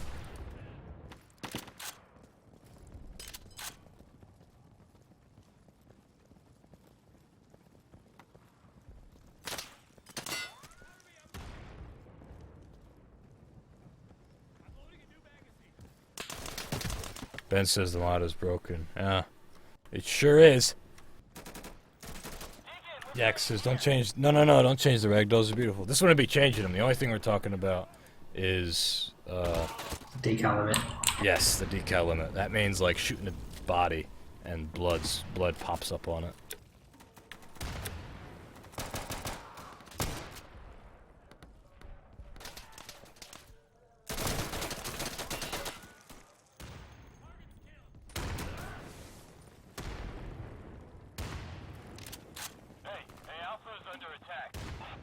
Get on it. We're defending Alpha.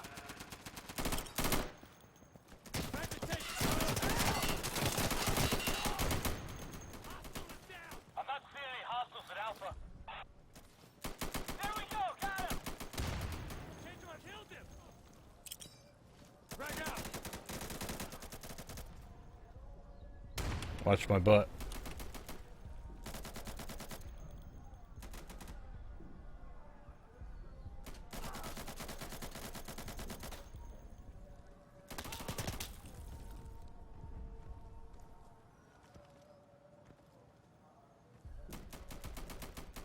Hey.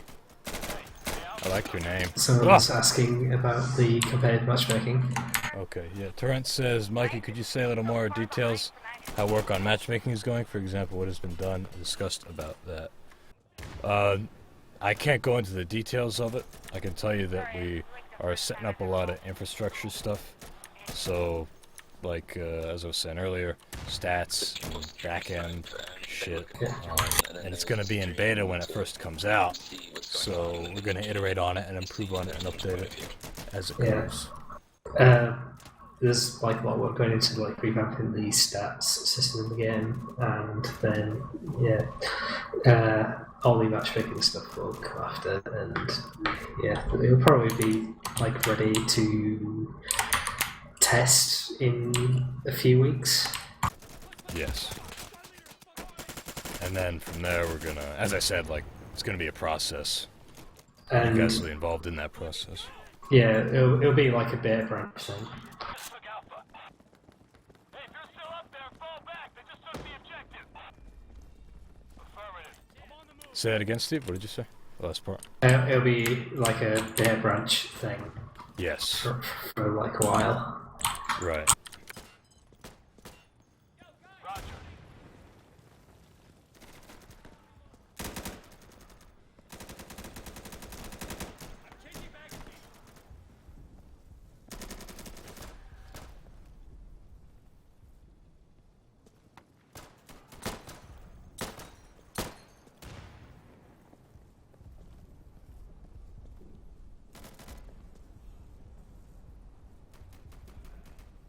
Ice Goy says, setting up a lot of infrastructure. Confirmed, the game has buildings.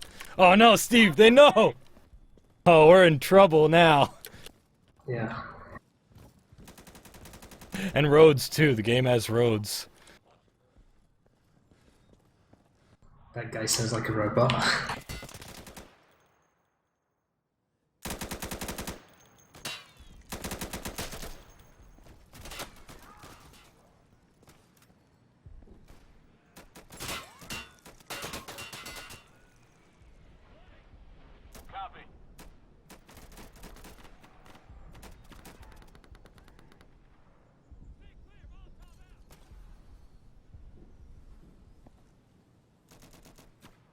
So, ask a question from an achievement hunter. When is the hunt achievement going to be fixed in contact checkpoint? I don't actually know if... Can we remove... That has been asked before. Can we remove contact checkpoint? I'm not actually sure. I think when contact got redone, it didn't have a checkpoint bit for it. But I do believe that's being worked on. Yeah, I'll look into that. As for the hunt stuff, I'm not sure what's broken about the hunt achievements. If you submit a support ticket giving the details, we can look into that. Mojo says, why are some maps locked into some game modes? Just because, like, not every game mode works for every map. We don't want to... We try to make our maps work on various different game modes, various different player amounts. And I think we do a good job at that, but sometimes we know when to say, like, no, like, this isn't fun. And so we just don't do a mode for that. Like, for example, there's no Ministry Push. You know, we didn't find a good way to make Ministry Push work. Even though Ministry is an awesome map for Firefight and Skirmish and other modes, we found that it didn't work very well for Push.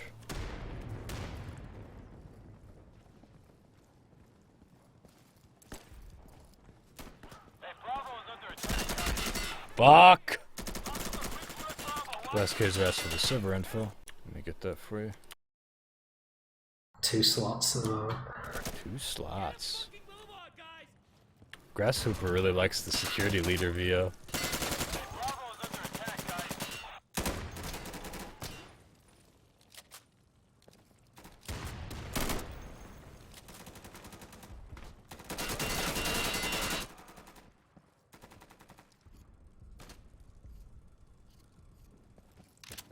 Motherfucker, let's get that. Let's go.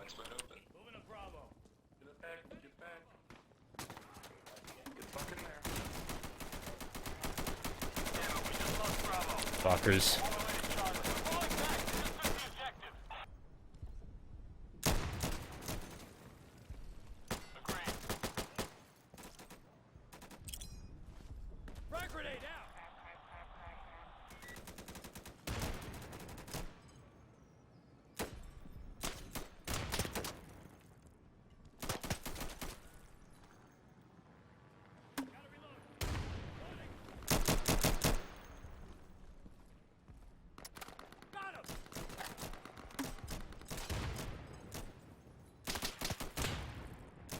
What are you trying to do? Distract me?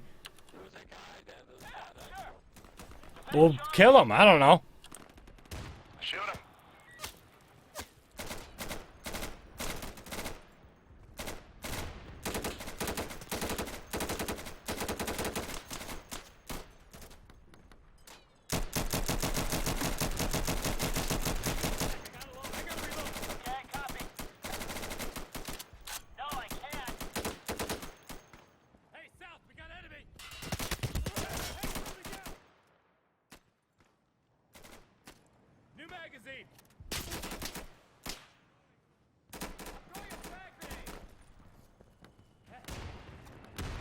I need an optic, yo.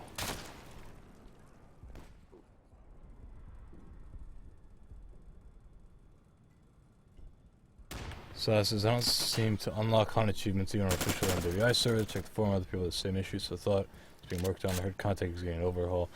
Hunt, I was unsure. Guess I'll submit a ticket. Yeah, please submit a ticket. Contact did get its overhaul. And as Steve said, I believe that we're also working on a co-op version of it. What the fuck? Fuck. Fuck off! God damn it! Stupid 45 caliber wasn't big enough. I wonder if the achievements were broken when we merged Hunt into the PvP version of the map. Oh, that might be so. Yeah. But what about survival? Like, we did that for our survival and outpost, and those work fine. Mm. But, yeah, it's something we could look into. Still submit a ticket, please, and go give us details. Let's do it. Let's do it. Let's fucking run. Let's go. Not yet. Motherfucker! Motherfucker! Ebby says, so you're the voice for the Americans, right? Yep, I hear it in his voice. Well, I do all of them. I do the Americans and the Insurgents. I do every voice in the game. Yeah, that's it. Look at that, clearing that. Whoa! Oh, it's a friendly in the corner. That was good. That was good shit.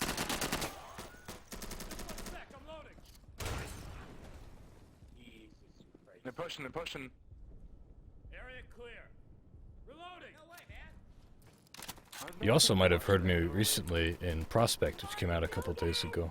I did voiceover in that, too. On my screen, it doesn't show me that Steve's being taken. Contact to Charlie.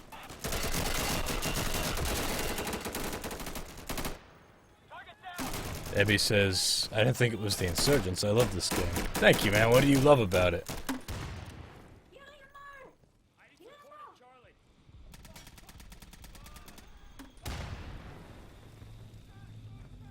Saha says, wow, even Insurgents want to hear it live. Security forces have been spotted in this area. Defend the objective and prevent them from coming through. Just like that. Just like that. Yeah. Now that Insurgent subordinate that you hear on the radio, and as the Insurgent subordinate, that one really tears up my throat. He's probably the highest level of strain to do.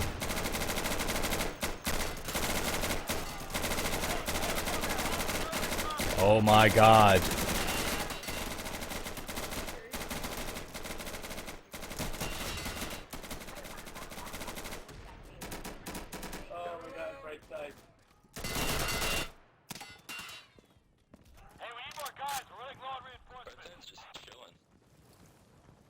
Let's fucking get in there, gentlemen.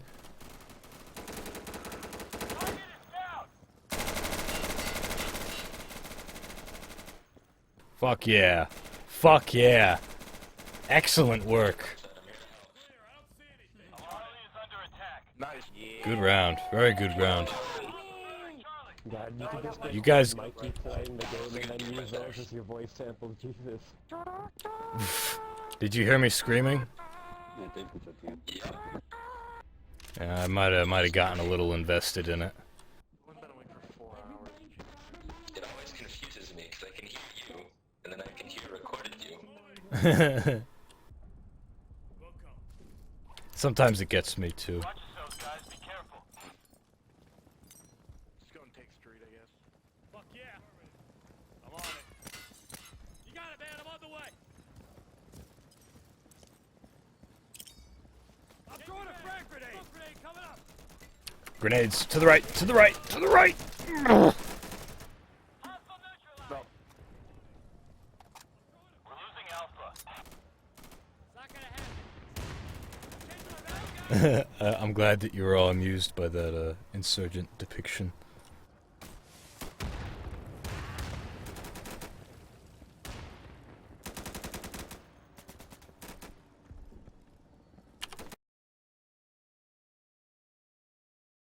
So, how does it feel to hear your own voice in the game? Valid question. The classic question. I'm very happy with how it came out, and I'm happy with the trust that the team put in me to voice all those characters, and it was a lot of hard work, you know, but it really paid off. I would not say it feels weird, if that's what you're asking, because I'm just so used to it, voiceover in general, and from playing the game. Yak says, when Mikey plays Insurgency, he's technically playing with himself. Ah, very funny, very good, Yaks. That's right. Also, anybody who wants to learn how to play Insurgency, anyone, at any time, I'm always available. You can always reach me.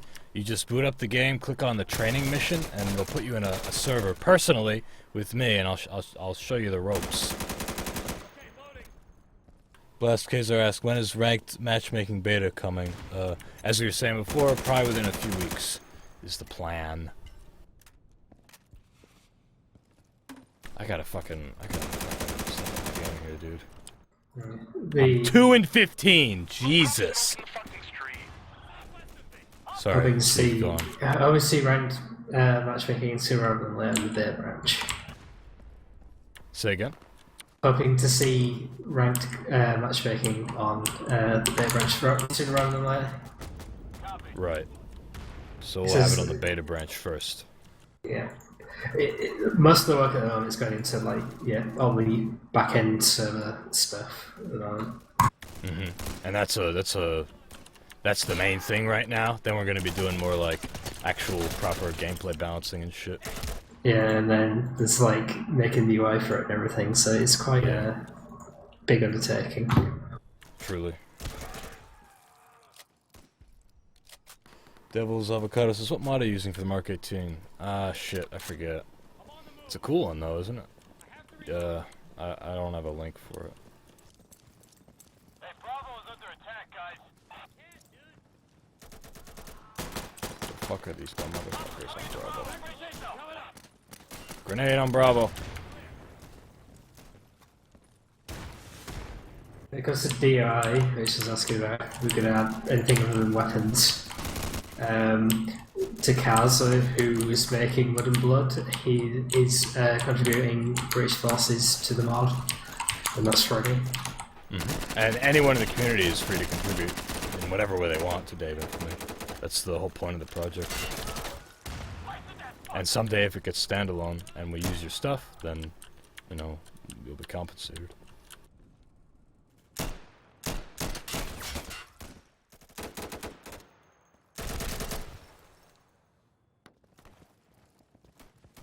Find Red says, if it didn't work today, I'd join your server, but until next time, bye-bye. What work are you doing, Find Red? Can you skip? Is it something unimportant? Like, the doctor in the emergency room? You can just skip. Get one of the other doctors to cover your shift. It's not like lives are at stake. Or perhaps something else less important, like teaching our youth. Our kids don't need to be in school. It's fine. Just skip. Call in a sub. Call in a substitute teacher. It's fine. Enemy to my south. Alright guys, they've got Bravo. There's nothing. Not till they get it. Just run for it. Not till they have it. Alright, they got it. Now they have Bravo. Psychology speaks to that though, right? Not right now. Counter psychology. Not gonna happen, bro. How about no? I'm a neurosurgeon. Yeah. Are you a neurosurgeon? Affirmative. That was very well done. That was a very well played squad leader VoIP. Hey Grasshopper, very well done squad leader VoIP. Very atmospheric. You're really making me feel like I'm in the battle. What now? He said, "Gentlemen, prepare to defend yourselves," as the squad leader. Yeah, I copy. Yeah, sure.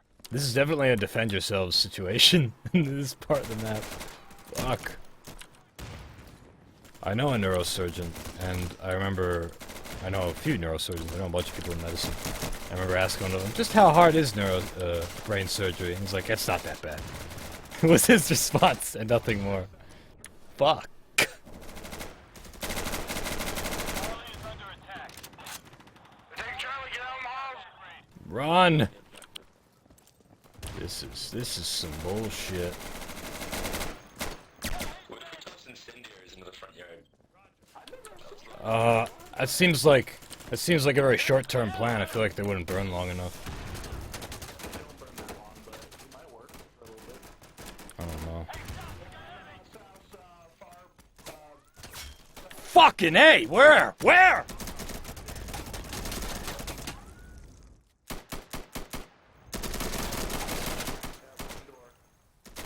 up, hostiles are attacking Charlie. Getting Charlie. Got it. Gotta reload. Oh my god. Oh my god, go!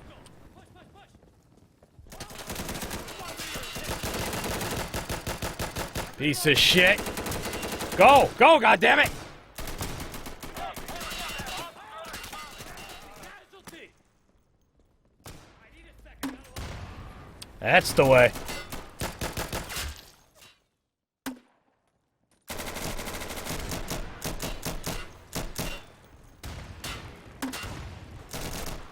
Fear says you should download some anime girl mods, bro.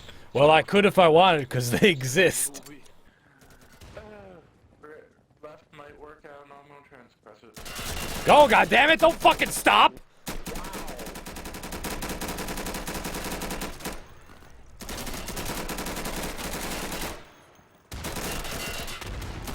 Ben, doing work with the drum mag.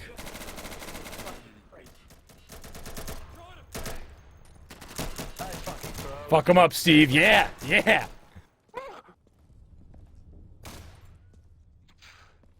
Steve, don't panic, but they're all around you. Inside, they're gonna take it. They've taken it. Oh, you got one. Damn it. Just lay down. Just fucking lay down in the point, dude. It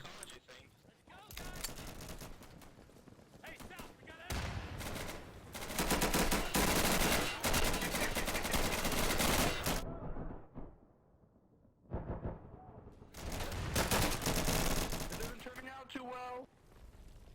That was my John Wick moment. Just fucking ran in with a handgun.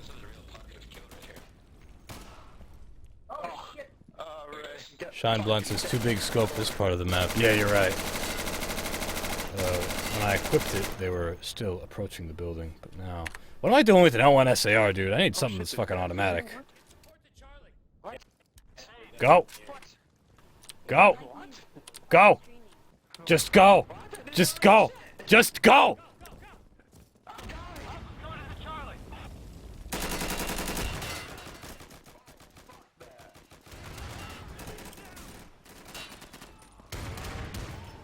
This is fucking bonkers, dude. This is insane. That was insane. What the fuck is going on? I don't know. Everything is everything. Oh, I got a better KD than Dev. Holy shit. Shit. I tried to flank them.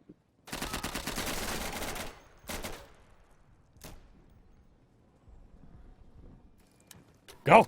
Go! Not taking it yet? Go! We have heroes on the point. Go relieve them.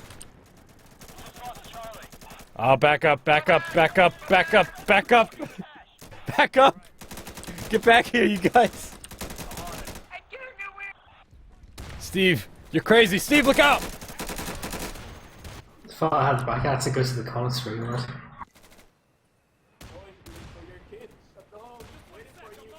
It's alright, it's only 2 waves. It's not a big deal. That's a grenade!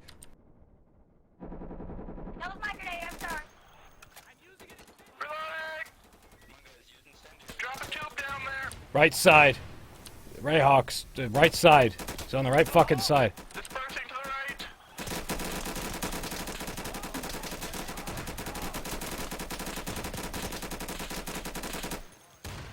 It's an interesting plan you have there, Ben.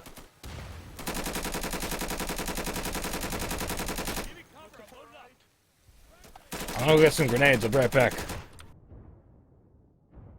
to the right side with an incendiary. Oh god.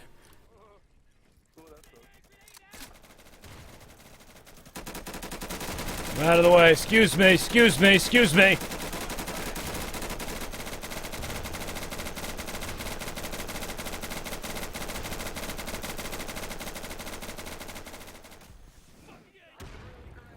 Holy shit! Don't let up! Don't let up!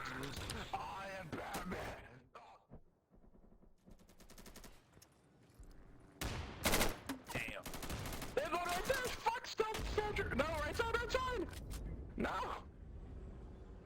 Agreed. Right side, you fuck.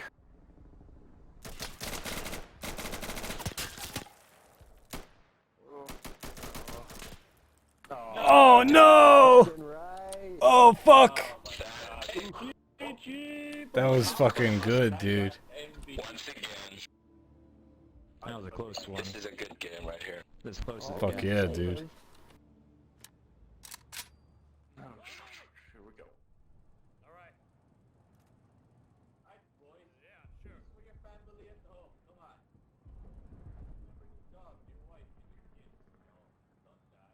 Oh, I don't need a speech.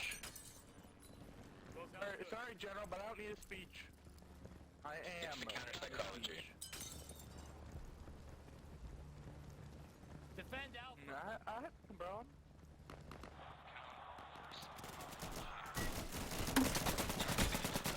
What the fuck? That fast motherfucker.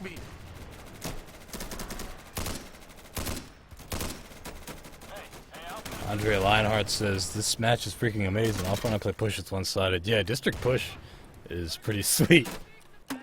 These teams are well matched. I'm disappointed that my M16 and M4 workshop mod is all fucked up. I should have checked beforehand. Otherwise I would be using a weapon with which I was more comfortable. And I might be able to better take life.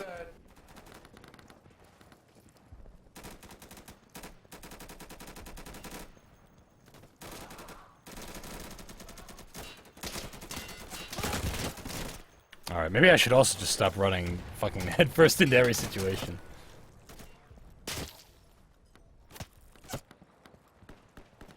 Yes, zombie, this is your Glock. Here. I'll only use it.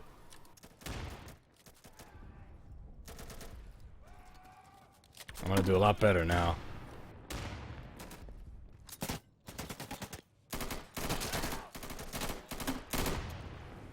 Watch my back, I'm loading.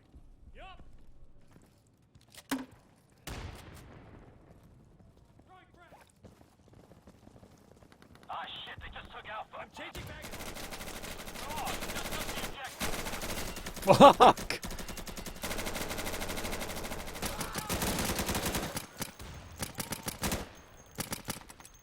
Wow, I really did do better with this thing.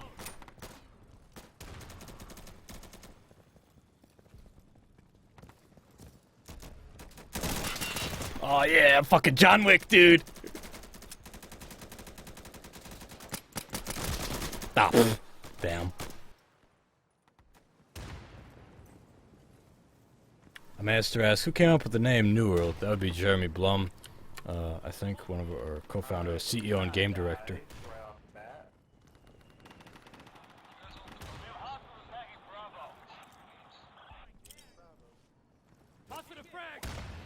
It's probably hard to make mods if you've never made mods before or don't know anything about game development. That being said, there are lots of different tutorials if you're interested in level design. Yep. Yeah, it depends what you want to make as well. Yeah, like if you want to make a cool weapon or weapon animations or create a cool level or maybe retexture characters or retexture weapons, like those, I'd say those are some of the, I guess, main things you can do. Retexturing is probably like the easiest thing to get started with. Yeah, because that's like, yeah, it's the least intrusive. If you're gonna model a whole fucking weapon and animate a whole fucking weapon, it's sort of complicated. But retexturing, you can sort of begin with that if you wanted. And that's basically taking a gun like this and see like the black part, you want to make it green, you know, like the lower part. You could do that. It's just changing colors basically. These character models that you have are just color changes. They're retextures. Not to say you can't show your ability with them, that they're easy to make a good one, but it is the easiest to start with. If you want to make levels, you could get familiar with Source's hammer engine. Sorry, not hammer engine. Hammer tool. But yeah, it's a Source hammer, right? Top Hat Waffles, I think is his name. He makes a lot of really good tutorials online. There's various other ones, because... a lot of the tutorials you see about like Source Engine and Hammer are pretty universal. So they apply to Insurgency as well.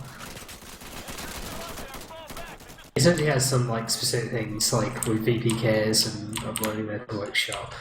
Other than that, it's pretty much the same as every other Source game.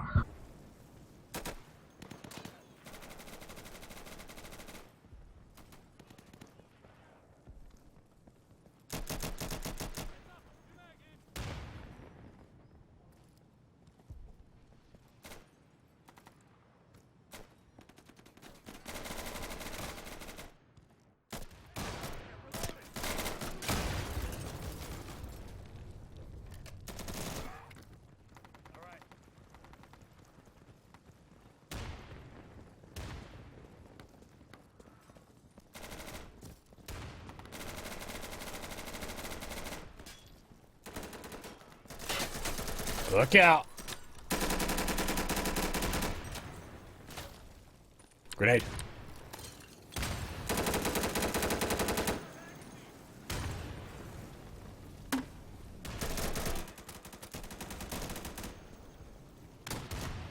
Okay, loading. Opposite fence.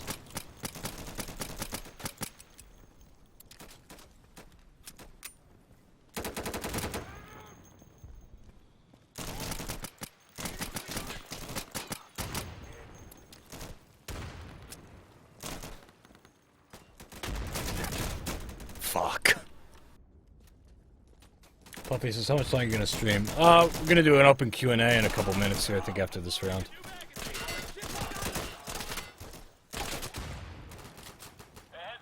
Someone did make a wooden M14, but I think it was for the SC556 rather than the actual M14.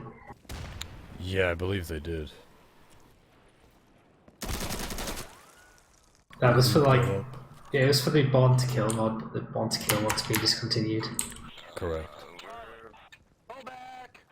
It's easy, don't worry. Okay. I don't think this server has friendly fire on. Huh.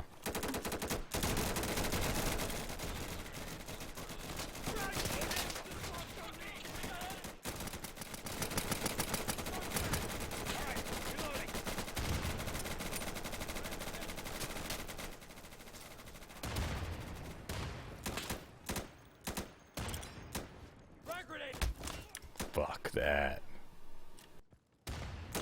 Oh, that's Yeah, bugged. yeah, friendly fire's on. Interesting. Just shot a guy right in front of me who was on the team that didn't do anything.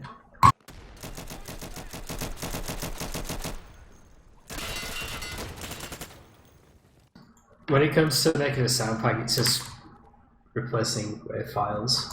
That's true. We didn't actually mention that, but yeah, if you want to make a custom sound pack, pretty much just gotta like make them. Or just replace them. There's all kinds of mods that are just like counterattack sound replacements or weapon sound replacements. That's like copyright music, but yeah. I don't have any problems with that.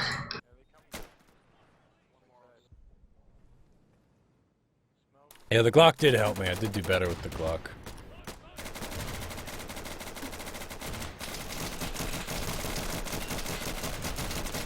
I really like this push layout, especially when you get down to the cache.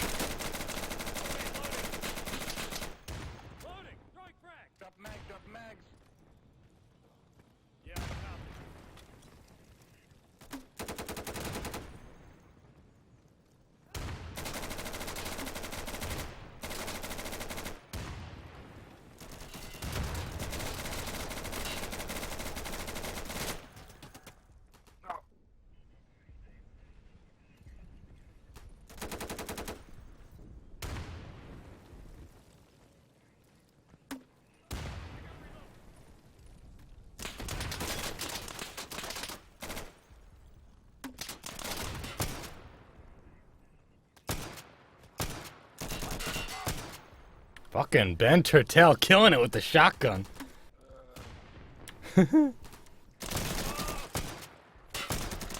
Oh, good try, Ben. You're fucking kicking ass, dude. I did it! I got out! Oh, Actually, got him again. go around, guys. We're gonna do a question and answer period on the Twitch stream right now. Thank you guys for playing. It was a lot of fun. This is a pretty fucking good district push that we had. We'll see. You guys are amazing. Thank you, man. We'll see you next week, Saturday. Sure, for sure. We'll see you next week, Saturday at 3. This was a lot of fun. But if you guys have any more questions, we're gonna do live Q&A in the chat right now. So feel free to connect. Take care. Okay. All right. So let me just do this over here.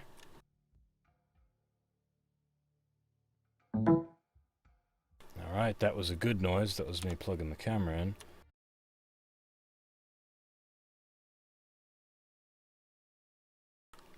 Good. Okay, so for those who have just joined us, my name is Michael Saruhas. I'm the community manager and voice actor for Insurgency. This is our weekly developer live stream we do every Saturday at 3 p.m. Eastern. This is a Q&A. We're going to do a question and answer period. We always do these at the end of every stream where I'm looking at the Twitch chat and I'll take your questions and I'll answer them best I can. I'm also joined by one of our programmers, Swires, in Amsterdam. He can help answer any technical questions you might have as well. And I'm looking at the chat now, so if you have a question, go ahead. Third Eye says, Mikey, we got a confirmed guest next week, you said? Yeah, Third Eye, who's the creator of the Remagen map for Day of Infamy, and I are going to do a stream soon. If that's what you're talking about, Third Eye, I think we talked about doing it the following week, right? This next coming week, I do have a guest that I'm talking to, and I was going to do it with them. But last case, I said ET on matchmaking. You asked this before, and we answered, so I'm not sure why you're asking again. The plan right now is to have a beta working version within the next few weeks. If you mean like on a final version of matchmaking, I can't say that right now. We're getting the first iteration in, and we're going to iterate on that, and we're going to improve on that, and we're just going to go from there. It'll be released when it's ready for testing, and it might be rough when it first comes out, but we're going to use it to, make it ready for general release. Right. Okay. He follows up with, I couldn't hear. Thanks. Yeah, no problem. I just wasn't sure why you were asking again. But yes, basically, first version of it is going to come in a few weeks is the plan, But we're not going to put it out until, you know, it's ready to be out.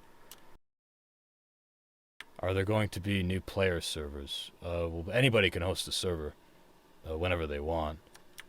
If you feel like official servers, like there's a region that's underrepresented in the world, then you can express that to us on the forums. Maybe we can put up more official servers there. But we have a generally good spread. Yeah, we actually have a system internally for like scaling up and down our official servers, and that's been working so far. So unless there's like a playlist you're struggling to find servers on.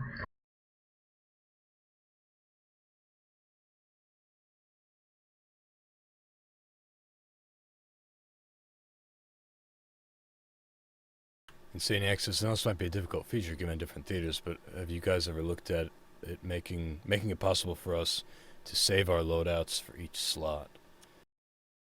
We have talked about doing that before, yes. Being able to save like a separate default loadout.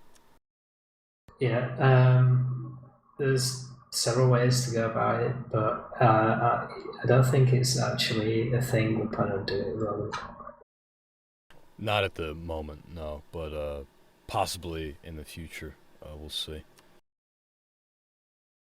Because the easiest way would be to make it so that if you had configured your loadout, you could just save it as a preset, then you could switch between your saved loadouts. Because it gets tricky when you introduce like supply into the mix and everything. I know in tactical modes it's fixed at 10, but like in sustain you gain supply every round, so that would be tricky just saving a default layout. Right, there's different supply for tactical, for sustained, for hardcore, for elite, co-op, and there's custom servers, you know, and also you get more supply like as you're playing in certain modes, so that might confound, well, it wouldn't confound it, I guess, but it would, like you can't set it, you'd only have to set it for certain supply amounts, and the supply is in flux, not in flux, but it's changing, depending on the mode, depending on the progression through the rounds. Any news about the trading card strategy MOBA fantasy simulation game? He's referring to the latest YouTube video I put up, which was about Dogs of War, our dog simulator trading card strategy MOBA fantasy game that is real. Yeah, there'll be an announcement about something this month, which might be that secret project. Yeah, just stay tuned. There's gonna be an announcement real fucking soon. Real soon. I'm going to ask, what are the plans for destructible environment, guys? Destructible environments, guys. We don't have any plans right now for that. Difficult to do with source, and it also makes it difficult to balance a map, and you can blow important walls away and shit. Yeah, usually that looks pretty sketchy in source when you have like funk breakable stuff. And I once saw a demo map by some of the community which had lots of stuff in it, but then there's like considerations you have to make with like light maps and the entity limit and that sort of thing, and it's a lot of work. There are custom maps that do it. I know Chief's map, the raid map, has that. It's pretty cool.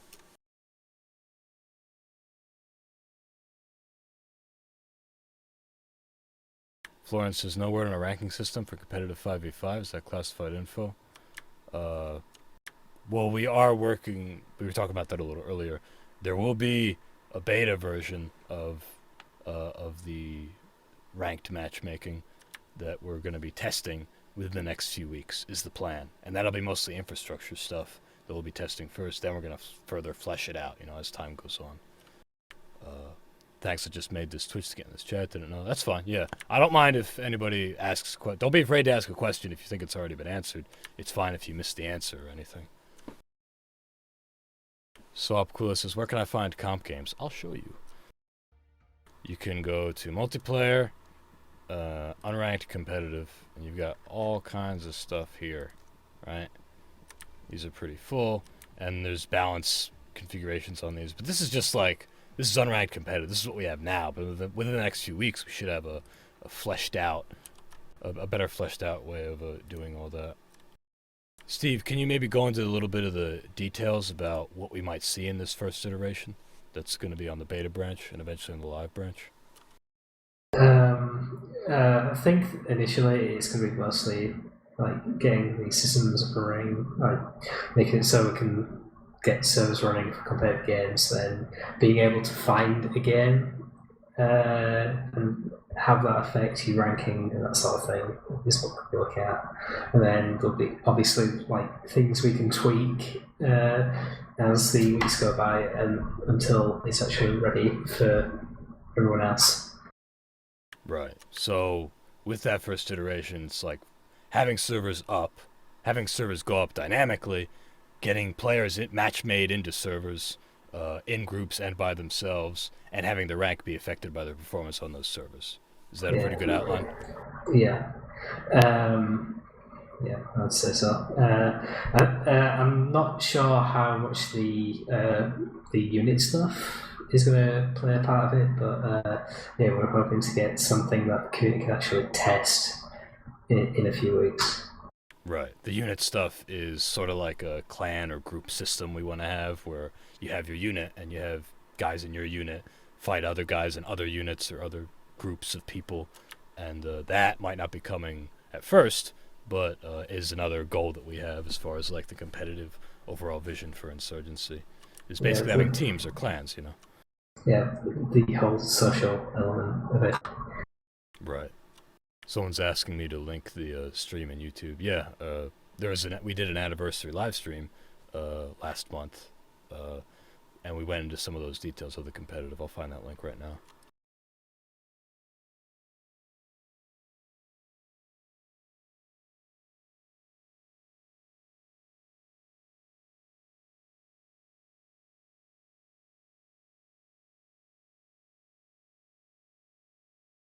There. Those will give you more details on the competitive. Ice Glow says, basically at the end of the stream you're going to play your trailer for your new game, right? Yeah, for the trading card game, right.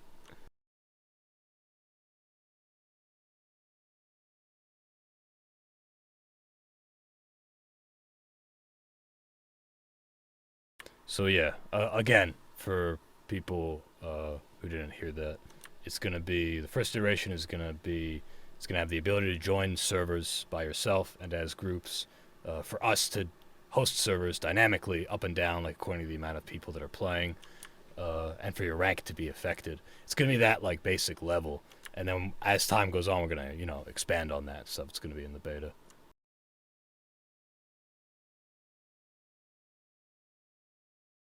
And some people are talking about other leagues like DGL and ESL. Yeah, like for people who are already interested, you can check out the DGL and ESL. Let me pull them up. I'm actually talking to ESL right now about doing a stream sometime soon. But I post these news updates with those leagues and the Oceanic leagues too, for people curious.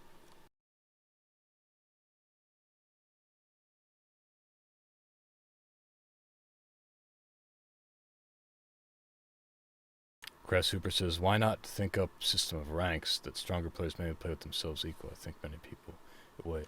Well, I'm not sure what you're asking. We are going to have a ranking system, if that's what you're saying. And we're going to flesh that out, but the goal with this to start is going to be, yeah, your rank will be affected. Yeah, that's the idea. Someone's asking about if modding to use easier sites is fair. Well, it's probably not fair, but I don't think it's right to kill modding because people do that sort of thing. If you're really worried about an even playing field, check servers that are running SV Pure 2.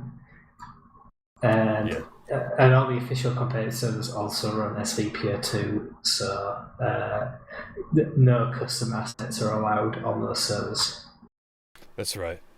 It can be considered unfair, but it's not worth nuking all mods, just for that. So we have this setting called SV Pure, which allows you to say only official content, and all our competitive servers are like that. Everybody looks the same in the comp servers, and that'll be. I assume that will be reflected, Steve, in the further competitive that we have, right? Yeah, the comp stuff in the future is all going to be on Pure 2 servers, so no mods will be on there. Right. Someone's asking about resistance fighters in Day of Infamy.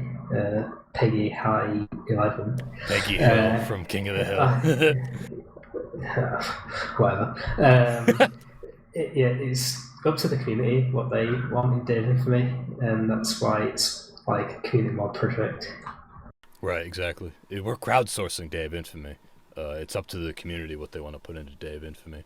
We're just opening it up. This is kind of our like experiment. We're like, hey, we started this mod. Now you guys, what do you want to see in it? Feel free to add. Anybody can add. There's already guys making all these awesome maps and British Faction 2, all kinds of good shit.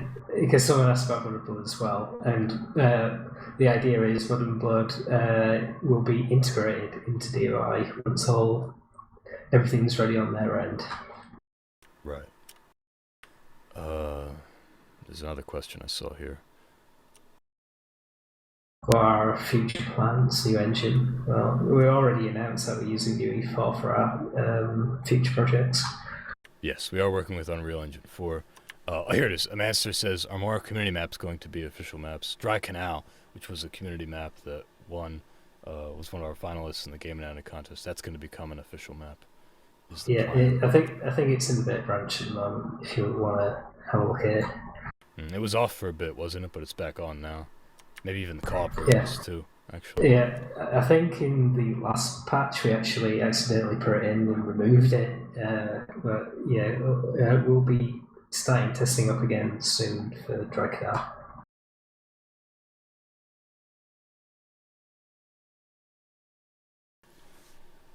Just curious. Oh, have you done any voiceover for when you're prone underwater? Voiceover used as the voice when you're getting burned. Yeah, actually, I think you and I were talking about that before, Ray Hawk. I'll need to do some voiceover for that, some drowning voiceover. Probably we'll just keep it generic for all 4 characters. But yeah, that's something that I will look into. Because people don't sound the same when they drown to death as they do when they burn to death. Or just burn. Yax asks, just curious, this has nothing to do with political correctness, but would you guys be adding any female characters? I just think it would be pretty badass, to be honest. Yeah, and people have asked this before, and it would be pretty cool to have like more voiceover and more varied characters in the game, because admittedly our character art might lack a little bit, and that's sort of why we have the workshop, and the community can create those things. But yeah, like, would we ever do it officially? Add female characters?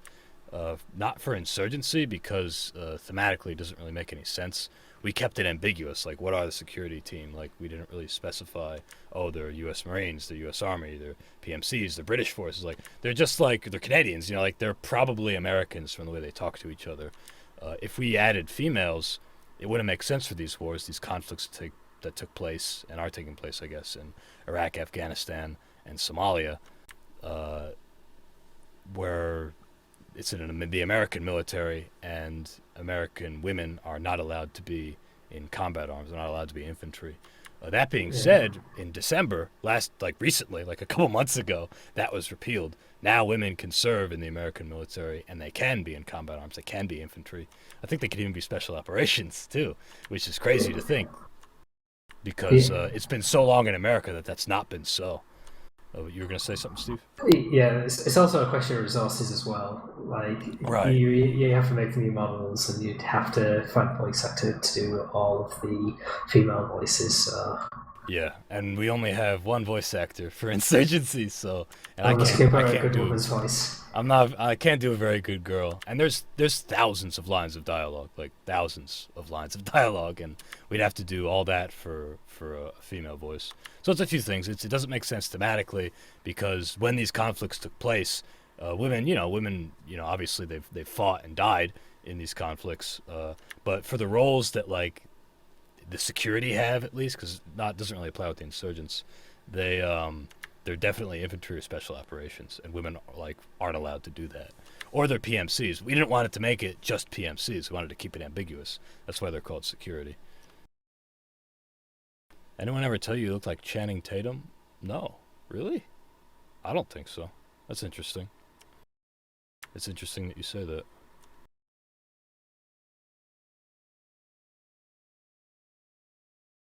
Someone was wondering about grenade throwback. because I know that was in Day Defeat Source. And I think it's something we've actually discussed before, but I'm not sure what the plans are at the moment. Though with Day of Infamy and everything, since that's our community mod inspired by Day of Defeat, maybe we'll do it at some point. Possibly, yeah. Because, yeah, it was in Day of Defeat. Maybe even for the official game. I'd like to do voiceover for that. I think that would be cool. Throwing grenades back. Yeah.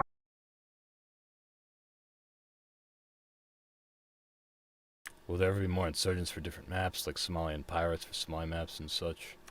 No, not again. Like, we're sort of wrapping up Insurgency, so to speak. Like, we're putting it in the hands of the community with Lewis scripting, and we're finalizing this thing that we've always wanted, competitive mode.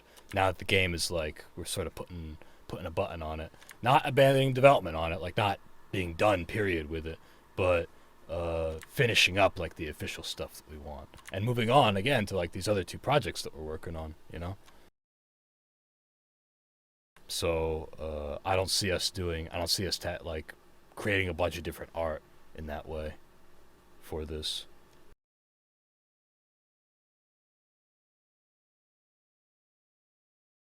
Kronos, is there a recording of your interview last Wednesday? Yeah, I interviewed with Operation Supply Drop last Wednesday, and you can probably find it on their Twitch channel.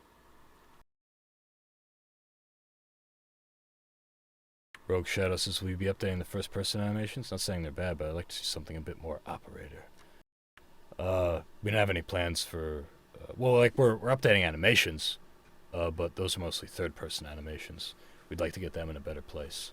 If you actually look on the if you look on the roadmap right now, you can see Ben Turtel is working on some really cool stuff with the third-person animations. Look at a link. Yeah.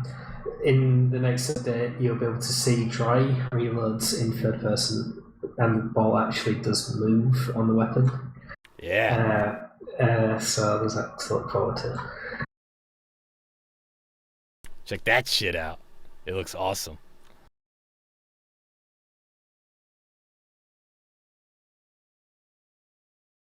Brass Hooper says, tell us you thought up the achievement of ODA 420, or there will still be surprises in the future. Oh, I don't know what you're talking about. Is one of the two projects in FPS? Asks Saha. I can't give you any information on the two new projects other than that there are two new projects, and we're working with the Unreal 4 engine. Do you think this could be an esports game? Hell yeah, dude.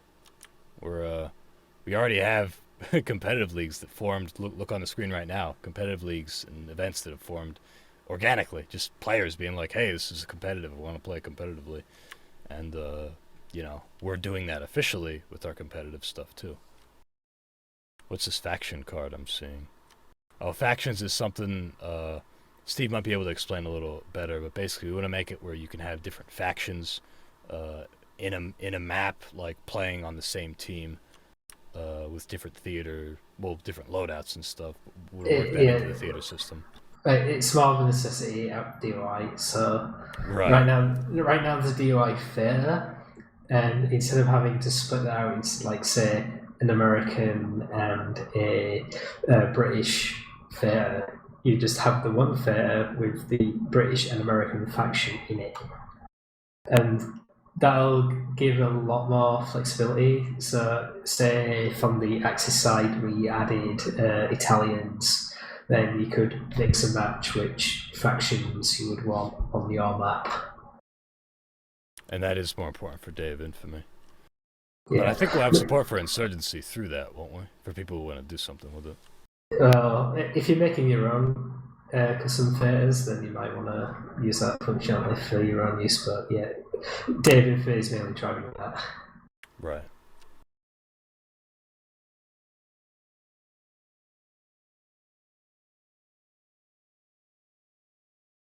So I said, will the prawn animation be fixed? Well, you need to say what's wrong with it. Yeah, as Ben Turtel is one of our animators, Mr. Brightside, the moderator in the chat. You can explain to him what's like I said, yeah, well, you don't have any ground IK, so you can't really angle it with the surface. So maybe you can explain what IK is, Steve? That's correct. Like adjusting the play model to like follow the ground. But yeah, that's kind of hard to pull off on Source, and you would have to worry about like desync with the server and that sort of thing. And even though it looks stupid, it's just easier to have them just be a rigid horizontal stick in the air. Right. Martin asks, are you guys planning on adding new guns or new maps? We are planning on adding a new map, Dry Canal, which was a community map. We'll make it official.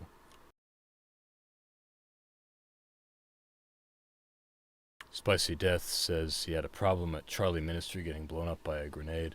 If you can replicate that, I'd have to see what you're talking about to understand better how it happened or how it was unfair. If you can replicate it in a video and send it to me, then we can look at it. It might be something weird with the geometry of that particular location.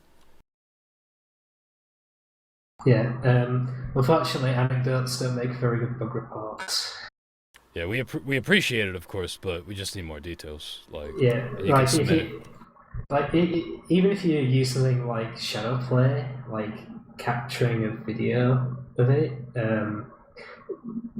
would help, or like if you record a demo of it. But when it's something like really specific like that, you don't really know how to replicate it. So just think about what could have happened, and if you can get a video or demo of it, that's best for reporting bugs. Right. Third Eye says, alright Mikey, Steve S, talk to you later. I gotta do some stuff and work on Bridge at Remagen. Good luck, Third Eye. I'm looking forward to streaming with you. Yes, that's a new Day of Infamy map, community made, as Day of Infamy is, will be fleshed out with community content such as that, so I'm excited to check that out. And we actually did last week. In terms of the priority of competitive features, it's like the main priority at the moment. While some of the development team is transitioning over to the new unannounced project, there are a couple of us that are working very diligently to get competitive ready.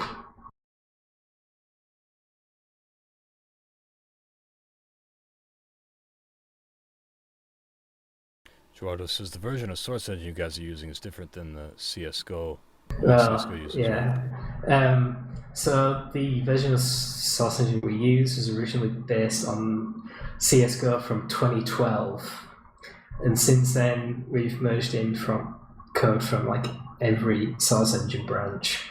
Like the Linux support was like a mix from Portal 2 and TF2, and it's just this zombified Source Engine.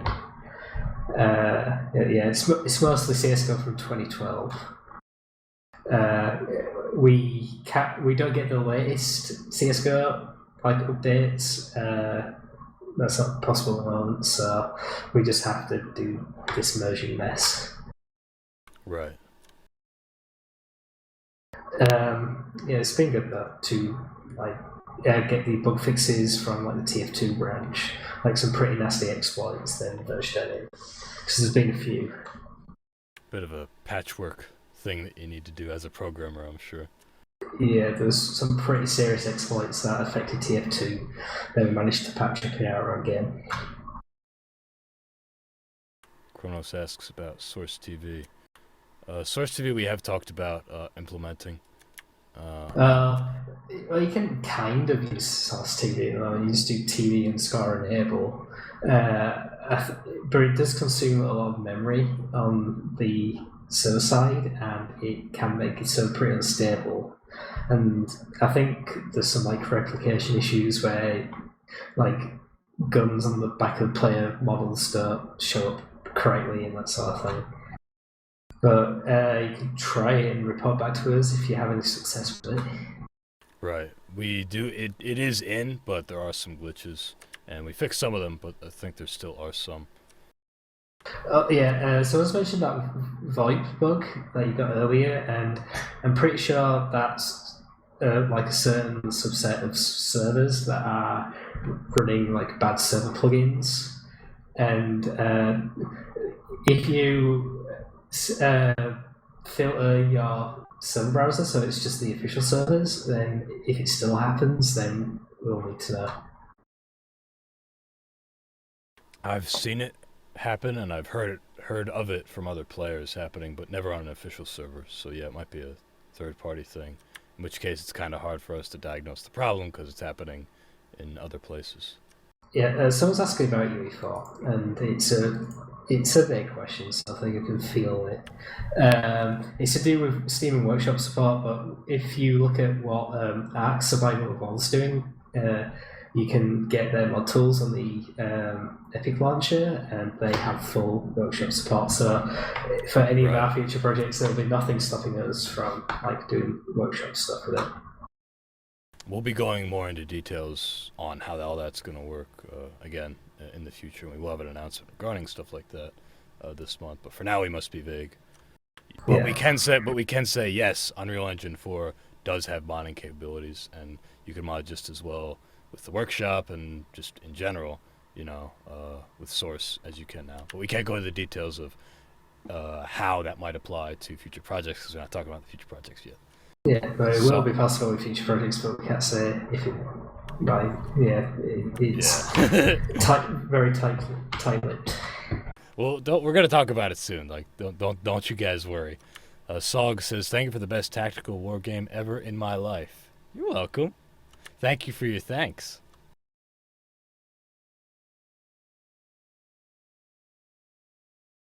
Spicy Death says, "My ping is 28 when playing 5v5 and 200 to 400 playing push.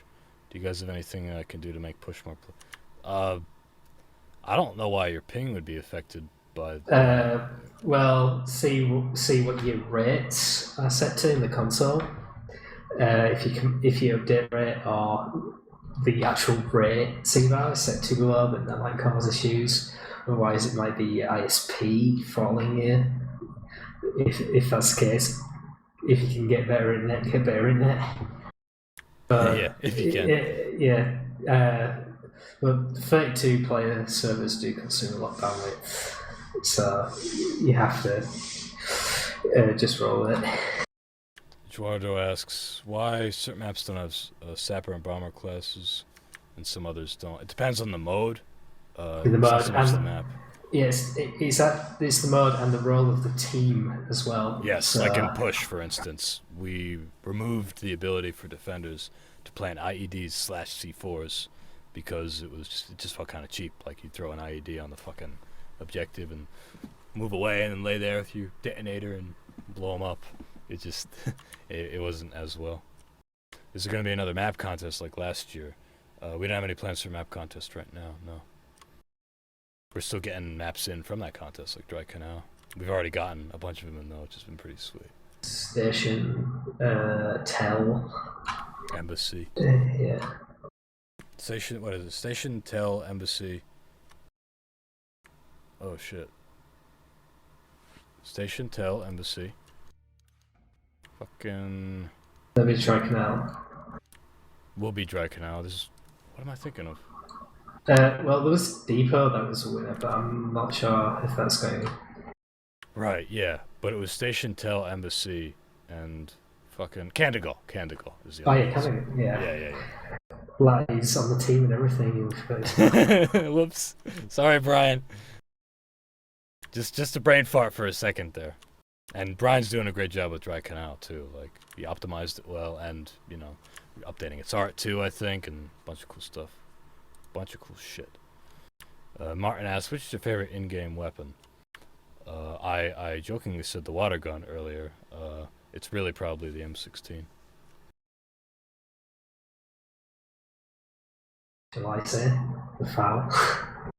Yeah, what's yours? The FAL. Yeah. Really? Now, you being British, I thought you would say the L1A1. Well, when I'm on security, I like to use L1A1. I like the L1A1. I don't actually like the FAL that much because of the sight picture for the irons, but I really like the L1A1 sight picture. It's super clean, and I like semi-auto. Yeah, it's super different. You can always put like a Cobra on it. That's true. Really That's true. I guess I'm not big on the Cobra is why, but I agree. Like it's still a good weapon. I use the LMG squad, but I actually like the DMRs.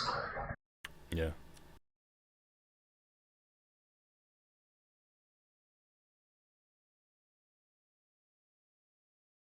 Any last final questions before we go? We're gonna wrap things up here in a minute, but we can take your final questions if you have them.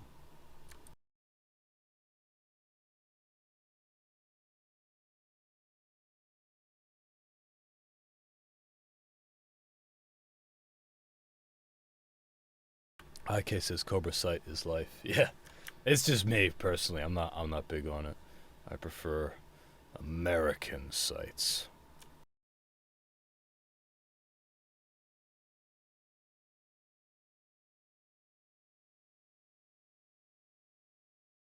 Apples or oranges? Answer quick. Apples. The green ones.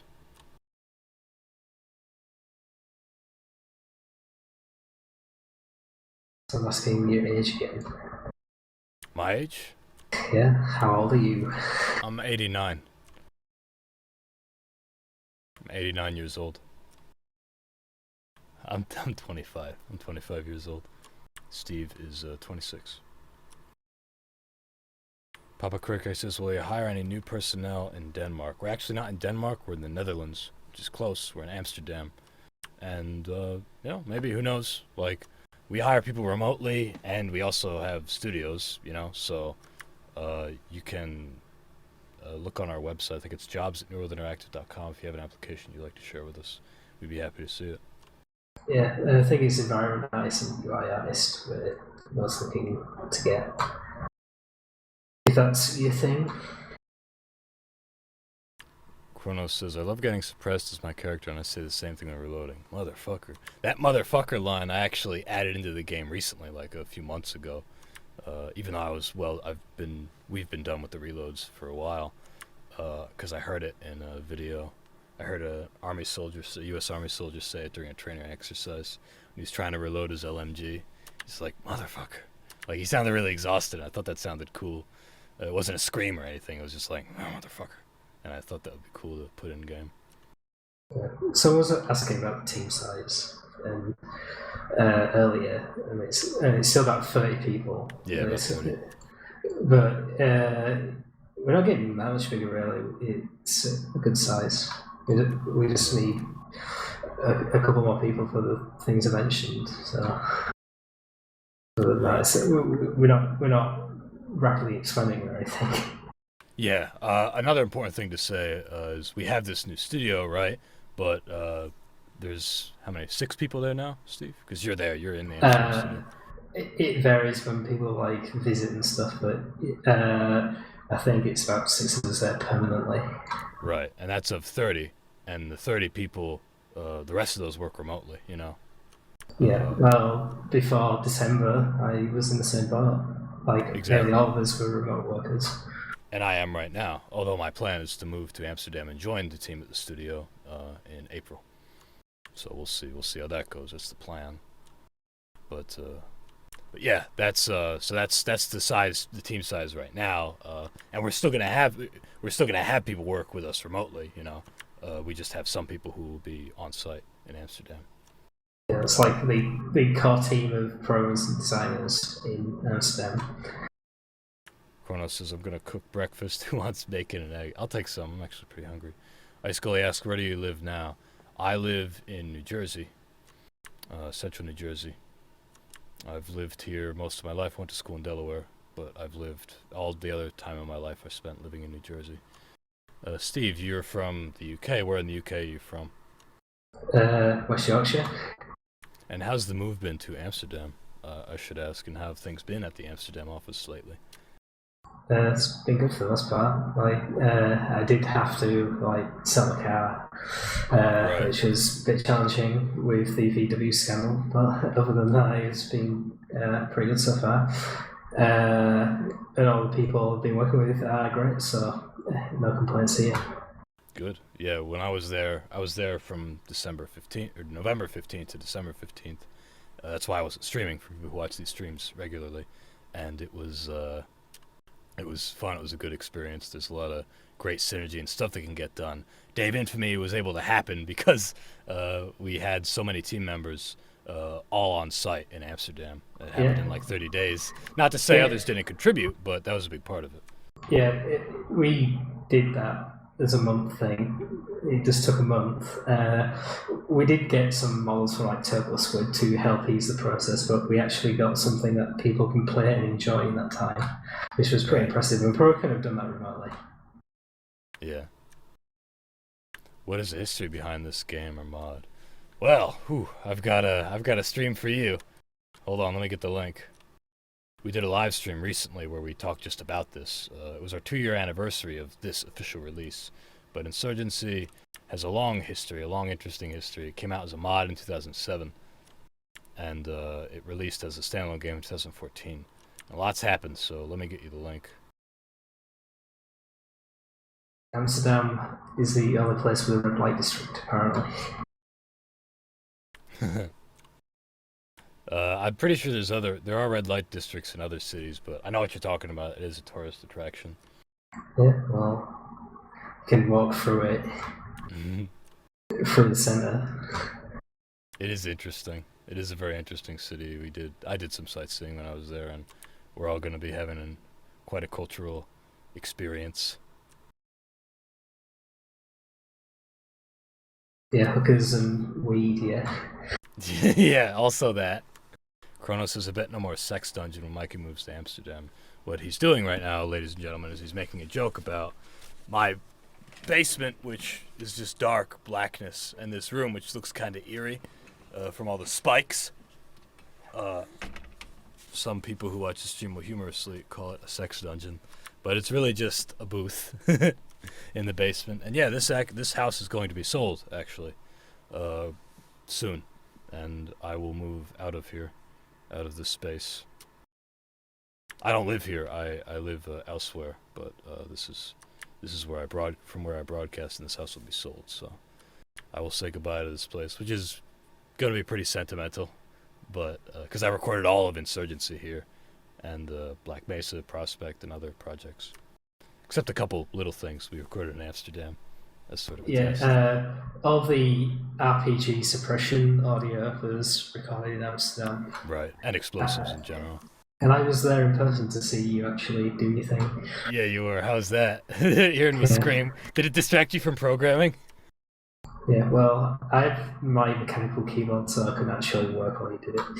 Oh, that's right. Yeah, I remember, I think John, one of our other programmers, was playing Super Meat Boy or something, and I was like, hey, could you stop? Yeah, we have our nice little soundproof studio where Mikey could shout at the top of his lungs and no one outside could ever hear him. I love it. It's great for me. The space that we're in is very cool. There's a lot of musicians that will record stuff from there, and we're sort of in like a recording studio, only instead it's just like it's an office. Sog asks, when are you guys going to add the system of playing party versus party competitive? Thanks for the answer. This is something we were talking a bit about earlier.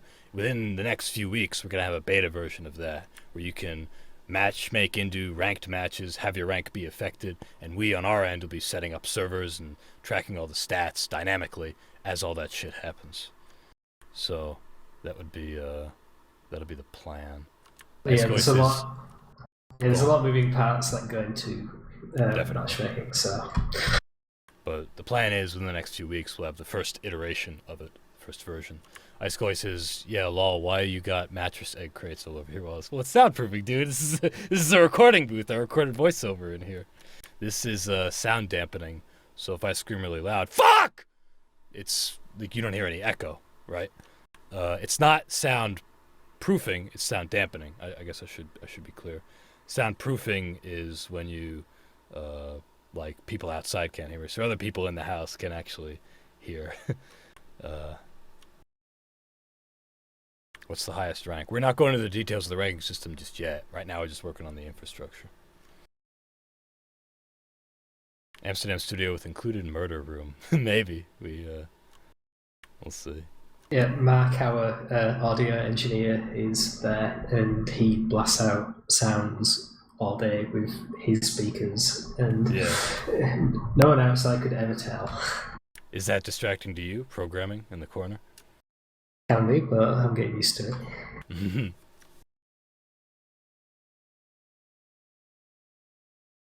So your neighbors don't think... Well, I'm in the basement, so, like, not many people can hear me in the house, and the neighbors certainly can't hear me. So the basement, though, because it's underground, like, it's inherently, you know, a little soundproofed. The main thing with these spikes, though, is that it's sound dampening, and the screaming doesn't sound echoey. My microphone's just okay, but the environment, it sounds really nice, I think. The Amsterdam studio is probably better, though, because that's professional. Well, not to say this isn't professional. Like, I put a lot of effort into making sure this sounded good. But the studios, this used to be a Christmas closet, admittedly, and the Amsterdam studio is a studio. Papa Kirker says, "Thanks, guys. Over and out. See you next week for maybe the big news. Maybe." Any updates on sound occlusion? Anything in particular holding it back? I did actually talk to Mark Winter about that recently, and I can't go into the details exactly, but we are still, there's a couple hurdles involved with it, I think, is my understanding. I don't know if, Steve, you can weigh in any more on audio occlusion. The programmer who implemented John, he hasn't had all the time in the world to work on that system, and I'm not sure how much they're going to be working on it. There were a few like glaring issues with it that need to be sorted out for it to be even closer. Like, you know, just over occlude sometimes. Right, and because you can use it now. If you look at the, here, I'll show you guys the link. Yeah, there's like SND underscore obstruction underscore enabled or something like that to enable it in the current game. That's available to you now.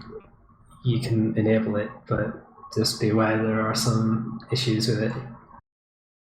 Yeah, so it's a working version, and but we might be able to improve upon it and implement it officially. But again, John, the programmer working on it, John McBroom, he's been busy with comp shit, you know, like we're trying to get this comp out there. Microphone I use is a Samsung C01 studio condenser microphone. This is like a spider mount, and I made this fucking Rode Norwegian mic stand. So pretty good. Like, this is what I used when I was volunteering, I guess, at my school's radio station, but not the hottest mic. Mark Winter's got better shit than I do. Martin Hinn says, "Have you voice acted other games or something?" Yes, I've voice acted for a bunch of different mods, like Underhell, Deus Ex Nihilum, the Forgotten Ones, Half-Life 2, Deus Ex, and Half-Life 2 mod, respectively. Black Mesa, I'm in the commercial release of Black Mesa. I'm in Insurgency, of course. Prospect, which came out 2 days ago. A few different ones. 3 commercial games and a bunch of other mods. Anyway, guys, I think that's about all the time that we have for today. Thank you very much for all of your questions. This was fun. I'm glad we got a chance to just kind of play together. I think we might try to do this a little more often. Just hop in and like decide at the beginning of the stream, what do we want to play today? And just, you know, hang out and answer questions. I felt better able to focus on the questions that you guys had. And as always, we're going to continue to do these, you know, these streams and the open question periods at the end, but I also take questions during gameplay. If you guys are interested in catching more of these streams, they're every Saturday at 3 p.m. Eastern.